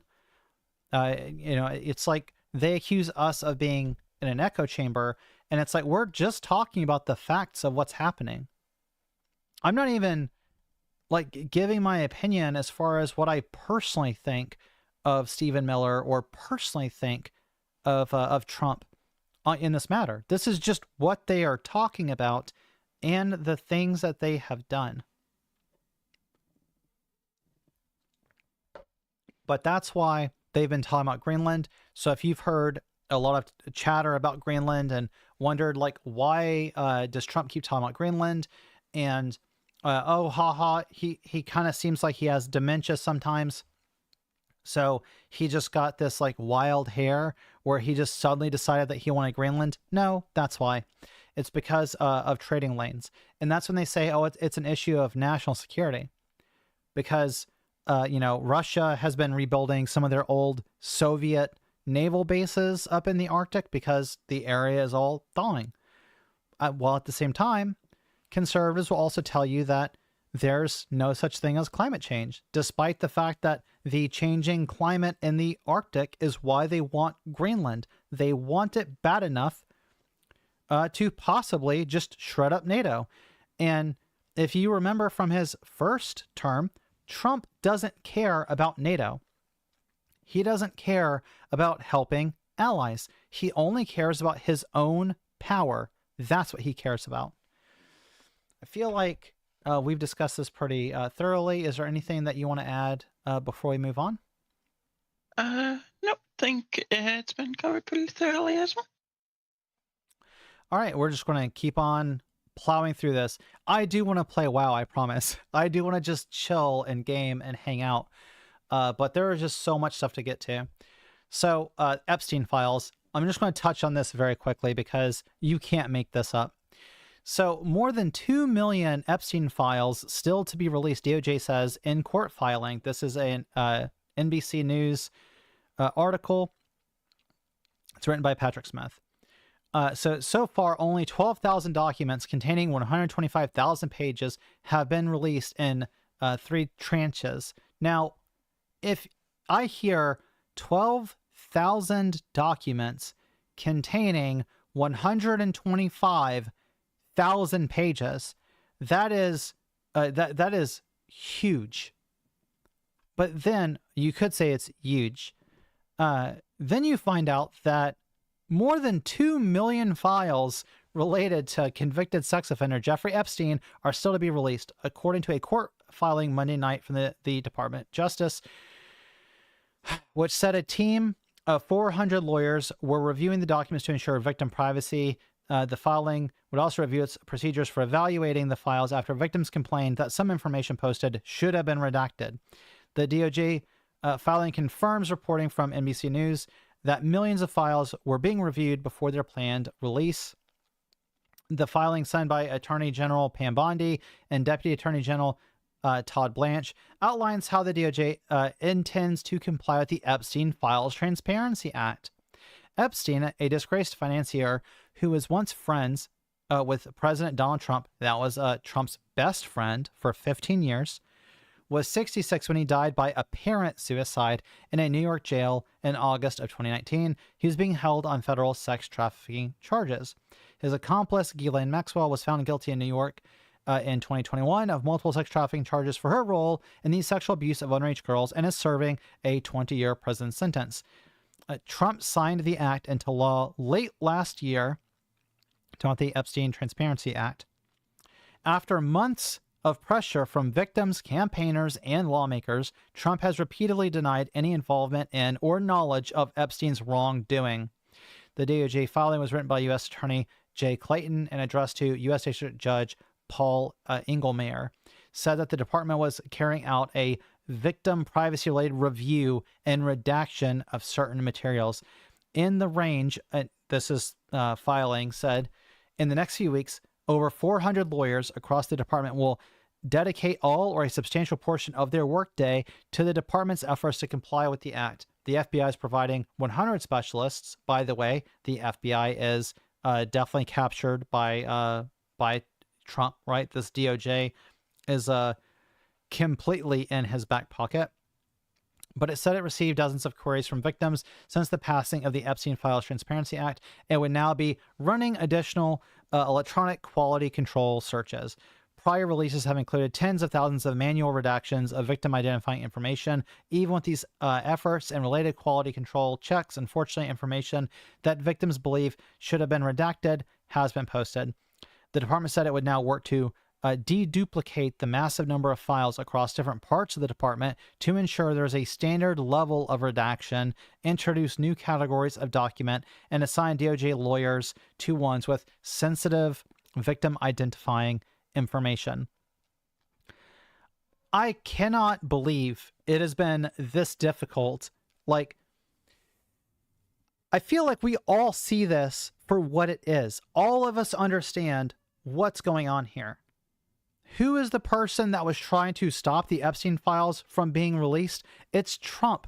Who is the person that opposed the Epstein Transparency Act? It's Trump. Trump's name has been all over the documents that were released thus far. And we've still got 2 million of them that haven't even been released yet. And Trump pretending that he had no idea about Jeffrey Epstein whatsoever. Even though we know that he was Epstein's best friend for 15 years, there were photos of them all together at various parties. There's also been Michael Wolff, a journalist, detailed interviewing Epstein, who spoke of his relationship and closeness to Trump, that shared intimate details of Trump's life.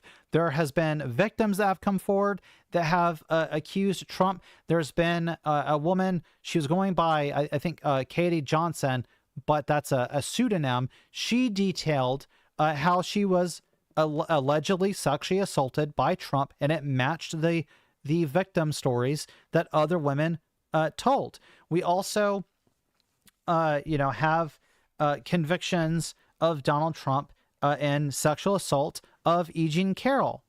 Like this guy, there's the leaked Hollywood tape where Trump would say that whenever he saw a beautiful woman, he would just grab her by the pussy and start kissing on her. He didn't even wait. Trump has admitted that himself. We also have cases where Trump was also good friends with and worked with other child sex traffickers in the form of this Casablanca fellow, right? We know that he was involved in a beauty pageants where one of them at Mar-a-Lago, where he and Jeffrey Epstein were the only judges present. So he says he has no idea about Epstein. He had no idea any of this was going on. But one of the women who ended up sadly killing herself over this stuff, Virginia Dufresne, she worked at Mar-a-Lago when she was recruited by Ghislaine into Epstein's ring, into his trafficking. And Trump said that, he remembered Virginia, that Epstein stole her from him. It's like, I'm sorry, did you know of Epstein's dealings or did you not? It's very weird for you to say something like, oh, he stole her from you, but then turn around and be like, oh, I don't know anything about any of the stuff that he did. Trump's also like, oh, I banned him from Mar-a-Lago. I knew he was a scumbag, so I kicked him out of Mar-a-Lago. Wait, what do you mean you knew that he was a scumbag and you banned him from Mar-a-Lago for being a creep, but you didn't know any of the stuff that he was doing? What's the creepy behavior that he got banned for that you also don't know about? This is just completely transparent. It's ridiculous.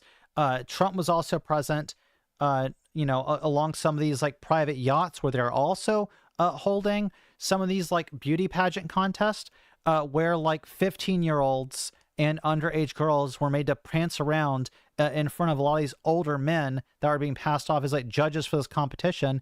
A lot of these men were looking at them like lecherous. It's transparent. It's so obvious what's been going on. But the fact that MAGA has been imploding over the idea of the, why haven't the Epstein files been released? We know why they haven't been released. We know who's obstructing them and why he's obstructing them. But I wanted to bring this up just because I am aware that with all the other news going on, with what's happening in Minneapolis, what was happening with Venezuela, then the news of Trump talking about possibly invading Greenland, that a lot of the Epstein stuff they're hoping is just going to go away. And I'm going to tell you right now that Epstein and everything going on around these files is something that we need to continuously remind people of. Because this is something where it seems like a lot of people have recognized what's going on. It penetrates the echo chamber they're in. And once they can start recognizing that Trump is clearly lying about this, he is clearly being deceitful, he's clearly involved in this, I feel like that helps people begin to deconstruct the other rhetoric they hear from this man and start recognizing him for the con man and the billionaire leech that he actually is. Because once you start piecing together the Epstein stuff, I feel like it's very obvious that when you look at the other stuff that he said, like on the Access Hollywood tape, where he made the grab them by the pussy comments, it's obvious that he was being serious. And he tried to spin it at the time, like, oh, it's just locker room talk. But then you see the conviction civilly of the E. Jean Carroll case. And it starts to become obvious that that definitely was the right decision. And this is something that somebody who has the character of Donald Trump, once it's been established, he would absolutely do that. But we also see on the other side, and I'm sorry that I'm going to have to focus on this now because I understand that this is outrageous. I wish that the victims would get the justice that they deserve. Ghislaine Maxwell was given a pardon from Trump to move her to a minimum security facility that's club fed. Just absolutely ridiculous that people are going along with this. I cannot. It's just if you wrote this in a book, people would say, "Oh, this is a little bit too much. I think your plot is a little contrived." But no, it's what they actually did. On the other hand, I cannot believe how weak-willed and pathetic Democrats were in not holding Trump's feet to the fire on this. All the concessions that they just keep going with, where they keep allowing budget reconciliation to pass. This is something that Democrats should be bringing up constantly. When every single time people try to spin and talk about other subjects, they should be like, yeah, this is terrible. That's awful. Here's what we should do policy-wise to fix that. Oh, yeah. And why are there still 2 million Epstein files that haven't been released yet? Why do we keep having to fight? Why are we wasting so much taxpayer money having to go over and over and over to literally pass an act to get this released, as if Congress has no power to release these documents, as if the government can't release these documents? Why is it so difficult for the American people to have transparency in one of the largest child sex trafficking rings of the modern era? And we have the documents, we have the evidence, and Congress wants it released. And for some reason, we just can't quite seem to get them released. This is something that is a black eye to MAGA. This is something that is makes Trump a very obvious for what he is. And him and his billionaire buddies, ironically enough, are the exact thing that Alex Jones was screaming, ranting, and raving and warning us about for the last couple of decades, that there's this elite group of child predators that are running and controlling the nation and everything else, and they're billionaires. And what, you know, wants to say, oh, hey, it actually was Trump. Like Alex, you actually were right about some of this. It's just that you were looking in the wrong place. You were looking at Pizzagate and saying that some random pizza shop owner had children locked up in a basement that didn't even exist, because you were fixated on that for some reason, because that's where the White House ordered pizza from. What, when the truth was right there in front of you? It was the guy you were supporting. That's your billionaire up there. That's your billionaire, serial woman assaulter, accused, a civilly liable rapist and accused rapist of numerous other women. That's your guy. That's your person. And it turns out that at least some people, I don't know if y'all saw this or not, but the QAnon shaman, he disavows MAGA now. That's the guy that had the infamous picture during January 6th, where he had like a little like a Viking helmet on, and he had half his face painted blue, and he's holding up in a like a QAnon flag, like yelling and stuff. That guy, yeah, he said that he's no longer MAGA because of the Epstein files, because of what even someone that I would look at as like that far gone was able to break free from this because of those files. This is something that should haunt Trump to the last of his days. And if there actually was justice, if our legal system actually worked the way that it should, everybody involved around this should all be prosecuted. Every single one of them. And we would actually do what it takes to investigate this, find out who's in those documents, find out the people that actually perpetrate these crimes, and prosecute every single one of them. Instead, we end up having people that essentially are just, virtue signal on the right, like Shoe on Head, and these other terminally online nitwits that want to pretend that they're like P3DO hunters, and that they're going to, crack the case. And, there's secret messaging in Balenciaga magazines and photo shoots, right? Just making up this stuff instead of just simply acknowledging the truth that's right in front of them. The giant orange rapist that committed crimes very obviously against underage people. It would be nice if we could actually have full investigations into that instead of weird right-wing conspiracies that aren't going to go anywhere. Leave the fucking pizza shop owners alone. And let's focus on the actual billionaires that are ruining our lives and ruining our society. I feel like that's pretty much what my thoughts are on the Epstein stuff right now. Do you have any thoughts, Hannah, or shall I move on? The only thing I think we have to add is they, before he was elected, all of the conservative movement was around, yeah, and it's like, let's release the Epstein files. Pam Bondi got them. It's like, oh, I have them on the desk. I have them there. And it's like, pressure, and it's like, goes and it's like, release them. It's like, where are they? Oh, it never existed. They don't exist. And now it's like, oh, look, you're releasing them? The files that you said didn't exist. Yeah, it was they didn't exist, and then it was, oh, well, they actually do exist, but they're a hoax. And then Trump complained later on that he couldn't just come out and say it's a hoax. That like there's something there, but it's stuff that the Democrats made up. It's a Democrat hoax. It's that's a good point.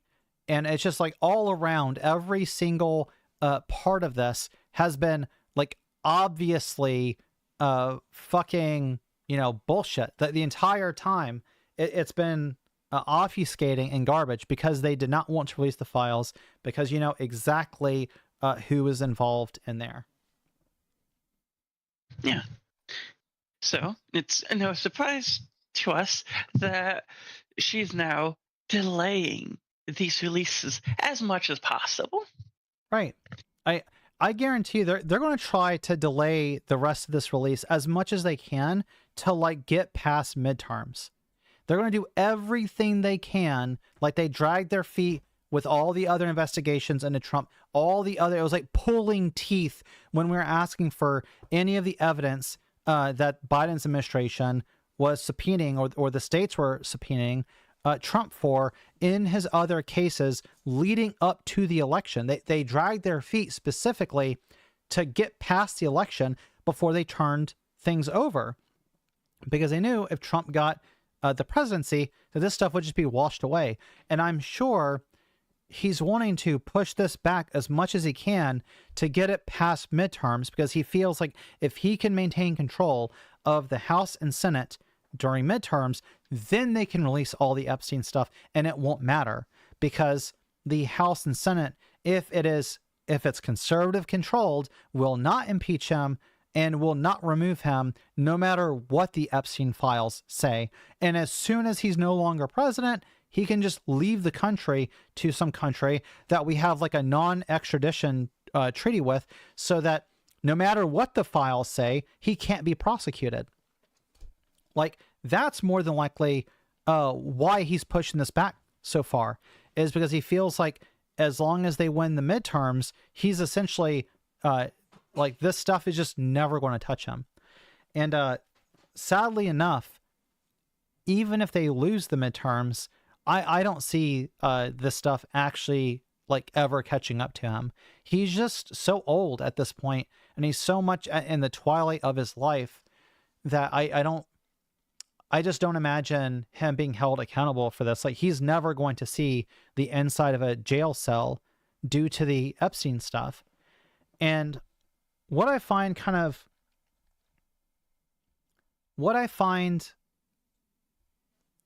the strangest about this is that a lot of these MAGA people get so upset about this, and they're so mad about the Epstein stuff, right? You've seen this stuff. I've talked to plenty of conservatives. They get very heated over the Epstein stuff. They're like bloodthirsty over this, right? But it doesn't sound like they care about SA in any other context. It's like, they mock women that get SA'd. They laugh about this pretty constantly. And whenever it comes to something like Bill Cosby was allowed to go free due to like some technical error, and the right celebrated it. So it's really ironic to me that the right is so angry. I won't say it's just not really irony. It's more of like it's pathetic hypocrisy that they are so mad over the Epstein files, but then they celebrated and laughed when Bill Cosby, someone who serially assaulted women that he drugged, they celebrated his release. And I just feel like they have such selective empathy that it's hard to take it serious when they say like they really care about this and we should really be concerned about this. And what about the ethical implication for what Epstein did? I'm like, can we just have a standard where we say like assaulting people is never okay and whoever was involved in the Epstein files should be prosecuted? But we should also look down on people. Like, we really, really, really should not normalize the idea of laughing about SA or celebrating men that are released due to like a corrupt technicality on a case. And like this would include pardoning Ghislaine Maxwell, right? If you're this mad over the Epstein files, then you also ought equally be mad of the idea of pardoning Ghislaine Maxwell. That's an absolute travesty of justice. But it should also upset you when you see something like someone like Bill Cosby having an early release from prison because he's a serial sexual assaulter. What do you think about that? Yeah. We very much agree. It's so much double standards to what they think that they can utilize, and it's anything protect the kids, as if that allows them to justify whatever they want. But oh look, it's a cis straight white man doing something. It has a pass. Right, it's absolutely outrageous. It's just there's disgusting hypocrisy all the way down, and it's just like I can't. Anyone who says that, anyone who actually like believes that, or like that's their value system, I cannot take them serious in a conversation, morally, ethically. I feel like they're so bankrupt at that point that I'm like, why would you think that we ought listen to anything you have to say whatsoever? If you're going to, mock Bill Cosby being released, if you're going to mock women for being assaulted, then I don't want to hear anything you have to say about the Epstein files. You should say, hey, they should all be prosecuted to the fullest extent of the law. Justice ought be carried out against these people as the standard. If that's your standard, then we agree, and let's do that. If that's not your standard and you're just upset about, Epstein because you're like, oh, think about the kids. At that point, I feel like you're just performatively upset. Your outrage is so selective at the victim groups. Like, oh, I'm only going to get upset if they're under 17, under 16, but you're not going to care if the victim is over that age. It just starts to become like a farcical system of ethics. But I feel like that is I feel like those are my thoughts on the current Epstein situation. And thank you for joining me for that article. I did see that that Leaf also joined us here. So if you hear someone else, that would be the person that is on with us. If you want to comment on one of these things, just let me know. I can add you as a guest. Otherwise, we're going to move on from Epstein. I thought I was going to be able to do like WoW tonight and be involved in it, but I don't know if that's necessarily like something I'm going to be able to get to. But let's see. I just want to touch on this really quick. This is this is going to be something very short. So I just thought it was pretty funny. I don't know if y'all saw it today, but the White House basically tried to go and revise history when it came to January 6th, saying that, so they're trying to say stuff like, Democrats were, deliberately escalating things. Let's just talk about this article real quick. So it says from The Independent, and it's written by Brendan Raskus. It says Marco Rubio haunted by previous tweets as Trump admin rewrites history on January 6th. And this is true. As Donald Trump's administration attempts to rewrite history on the January 6th Capitol riot 5 years on, old tweets from a top cabinet member have come into sharp focus for their blistering rebuke of the attack. So this is on the White House launched a website that promulgates the Republican president's false narrative of that day. The site downplays the assaults that took place in the halls of Congress, and it casts blame on law enforcement officials for deliberately escalating tensions. It further blamed Democrats for failing to secure the Capitol and described then Vice President Mike Pence as cowardly for failing to dispute former President Joe Biden's victory. As a result, a stolen election was certified, the website falsely states. After the website was launched, old social media posts from Marco Rubio, who's now Trump's Secretary of State, then a Florida senator, resurfaced, which directly contradicted the White House's narratives. So as the riot was unfolding, Rubio fired off a series of tweets condemning the violence. He said, quote, "There's nothing patriotic about what is occurring on Capitol Hill." He wrote at 3:01 p.m. shortly after rioters tried to break into the speaker's lobby and House members were evacuated. "This is third world style anti-American anarchy."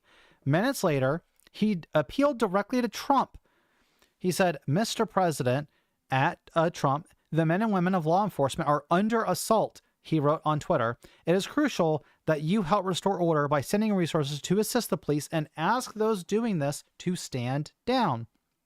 But Trump, by that point, had posted a few of his own tweets, which accused Pence of not having the courage to do what should have been done.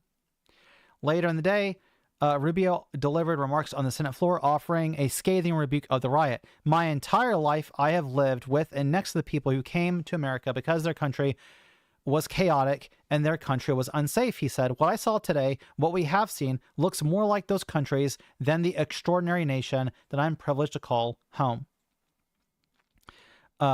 So the next day, after election certification was eventually carried out and dozens of police officers were recovering from injuries inflicted by Trump supporters, Rubio again offered his thoughts on Twitter, and he said, some misled you that the VP could reject ballots, that objections could pass or used as leverage to force an audit. They knew the truth, but thought it was a great way to get attention and raise money.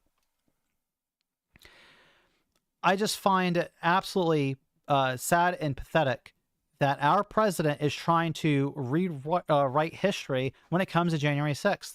This is something that he cannot stand, is the fact that he lost to Joseph R. Biden.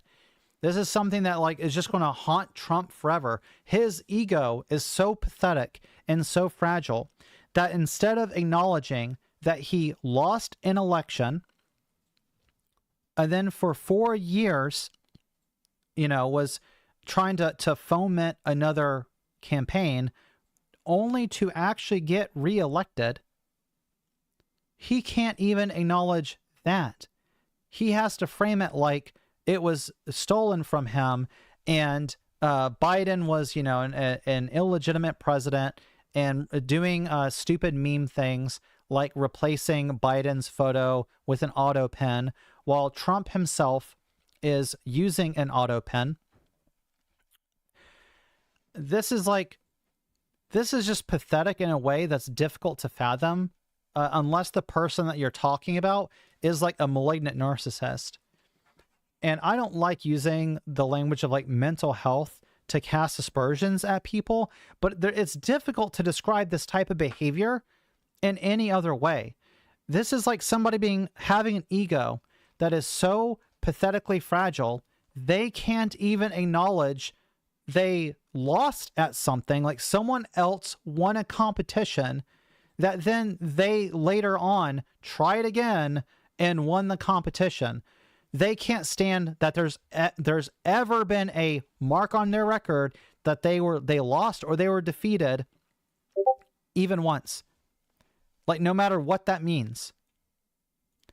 And it's just genuinely frustrating. I find this like utter fucking coward behavior, instead of just admitting, yeah, I lost, but you know what? I rallied my support. I went and I dusted myself off. We put together a terrific campaign, and now we're looking to the future, and I'm not looking back at this. I don't really care to talk about this. I don't care about this. This is 4 years ago. We're, making America great again going forward. That's what a regular person would say. But someone that is as pathetically fragile as Trump, I don't see him ever recovering from this. I hope his election loss keeps him up at night, which apparently it does, because I don't think he would still be talking about it and having the White House waste our taxpayer dollars once again on launching a website so that he can just lie about January 6th. I said this was going to be short because I'm not going to go over everything that happened at January 6th. There are tons of videos that go over every single detail that happened. I just wanted to bring this to your attention if you were unaware of the website, where they are peddling more election lies. And once again, continuing this false narrative that Trump somehow won the 2020 election. He can't let it go. Do you have any thoughts on this, Hannah, before we move on? Just that it goes to show how in the moment he had comments of, "Oh, this was bad. This shouldn't have been done." And now that he's working for Trump, "Oh, this is fine. Let's rewrite that." It's not what happened; is what furthers the specific narrative that keeps them in power is what is of more interest to these people, and they'll just try and wrap it in truthiness so that they can pass it along. 100%. It's always like it just comes back to this like truthiness, you know. It's like, or are they ever? I'm going to just prop this background up real quick. It seems like they're just never going to learn their lesson with this. Like they're just going to continuously try to, you know, cater to his ego, continuously try and bolster him, and be like, "Oh, Mr. President, you know, you didn't lose, you didn't lose," like you said, because it just comports with things that they already believe. There are like roughly like what 30% of this country that seem like they are sucked into this cult, and they just cannot break away from this man, which is why, once again, I'd point to the importance of the Epstein files. And that's because for a lot of these people, that seems to be the one thing that has penetrated their echo chamber and actually made it so that some of them seem like they can start thinking for themselves and chipping away at that 30%. Otherwise, it is pretty frightening how brainwashed these people are.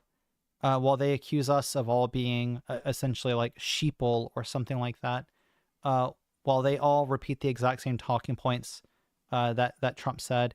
And it's just genuinely pathetic that they could look back at something like January 6th and try and claim that an insurrection against our country was like, oh, it's just a minor, you know, a minor protest, a peaceful protest.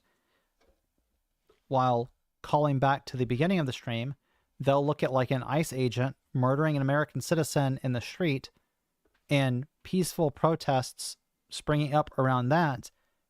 And we have to be warned by Governor Walz that, hey, make sure that you don't act up too much because we don't want them to invoke the Insurrection Act. Like, that's why he mentioned insurrection in the first place.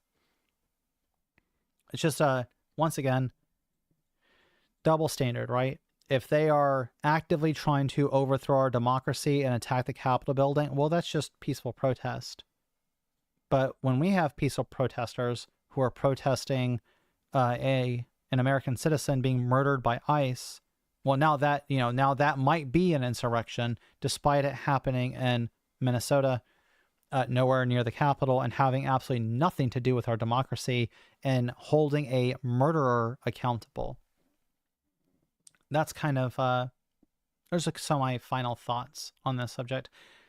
I did have another article about Mike Johnson and you know how close Republicans are to lose the majority in the House, but I think that that's going to have to wait till tomorrow, just because you know, I had not initially planned to discuss the Minneapolis shooting, but that was, you know, news that had just happened. There was a lot of stuff still going on with it, and I needed to I felt like we should definitely address it.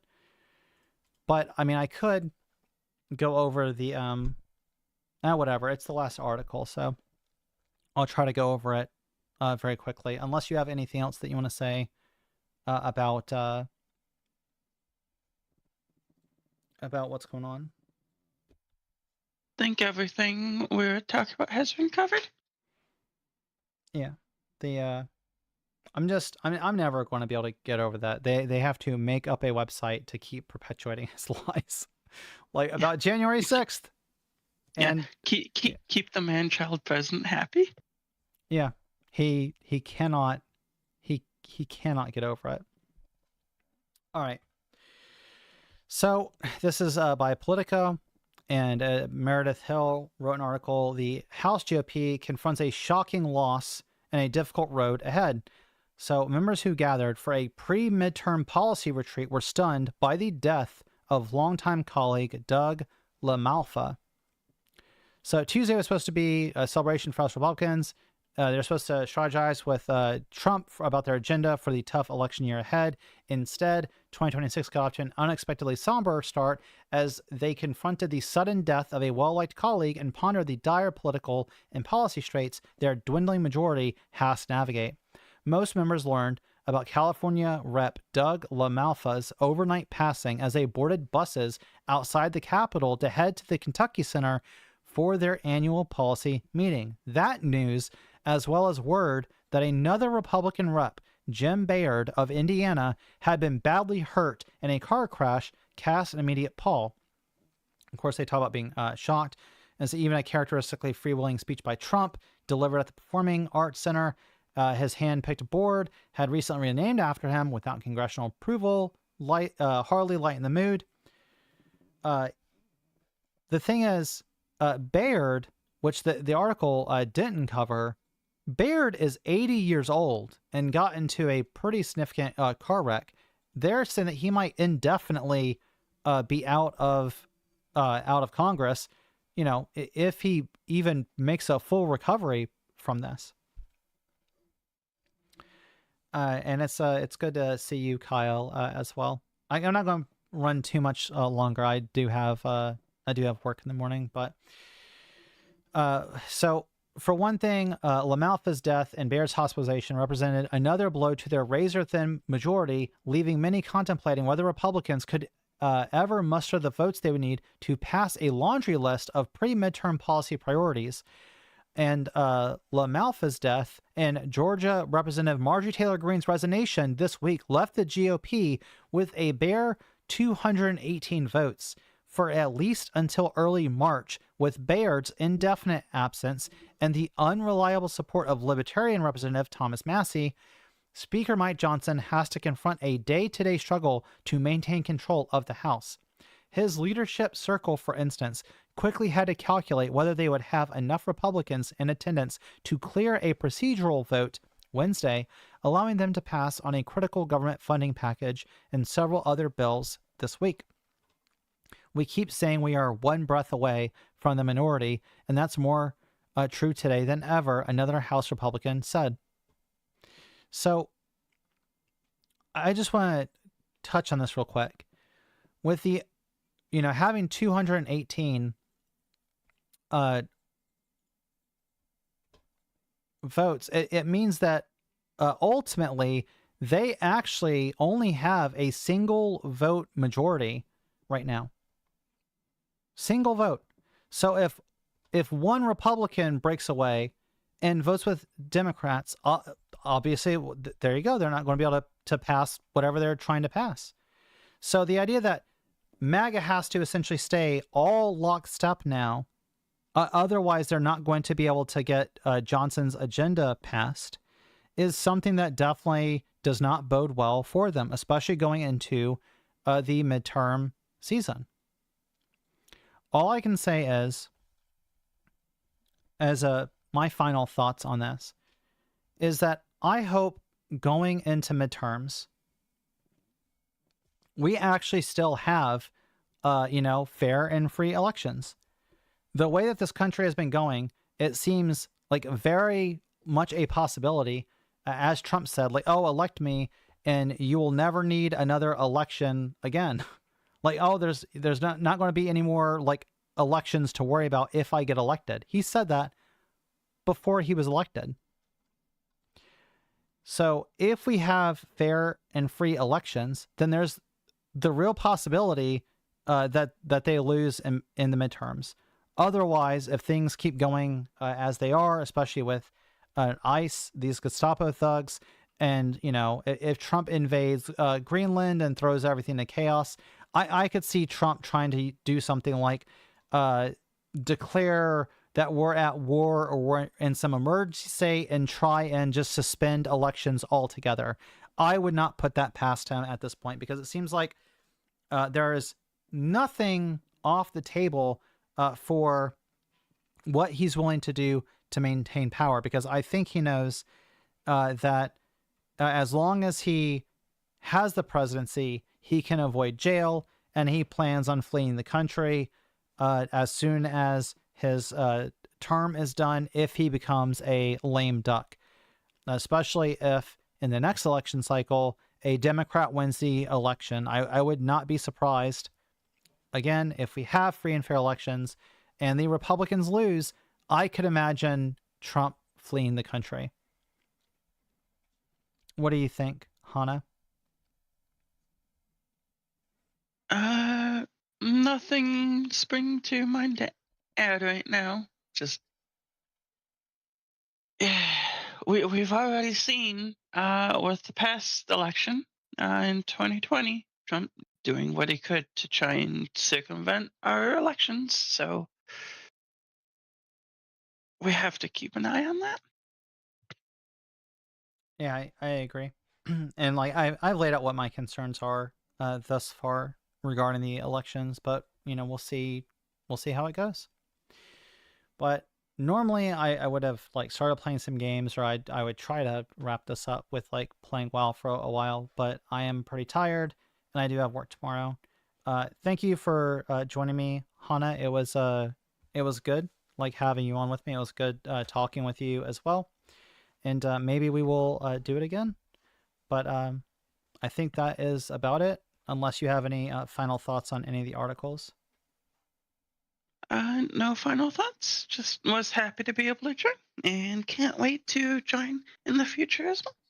Yeah, it was a good time, and I hope if you were listening to this, that we at least entertained you or gave you some insight about something. Don't forget to hit the like button, share the stream, and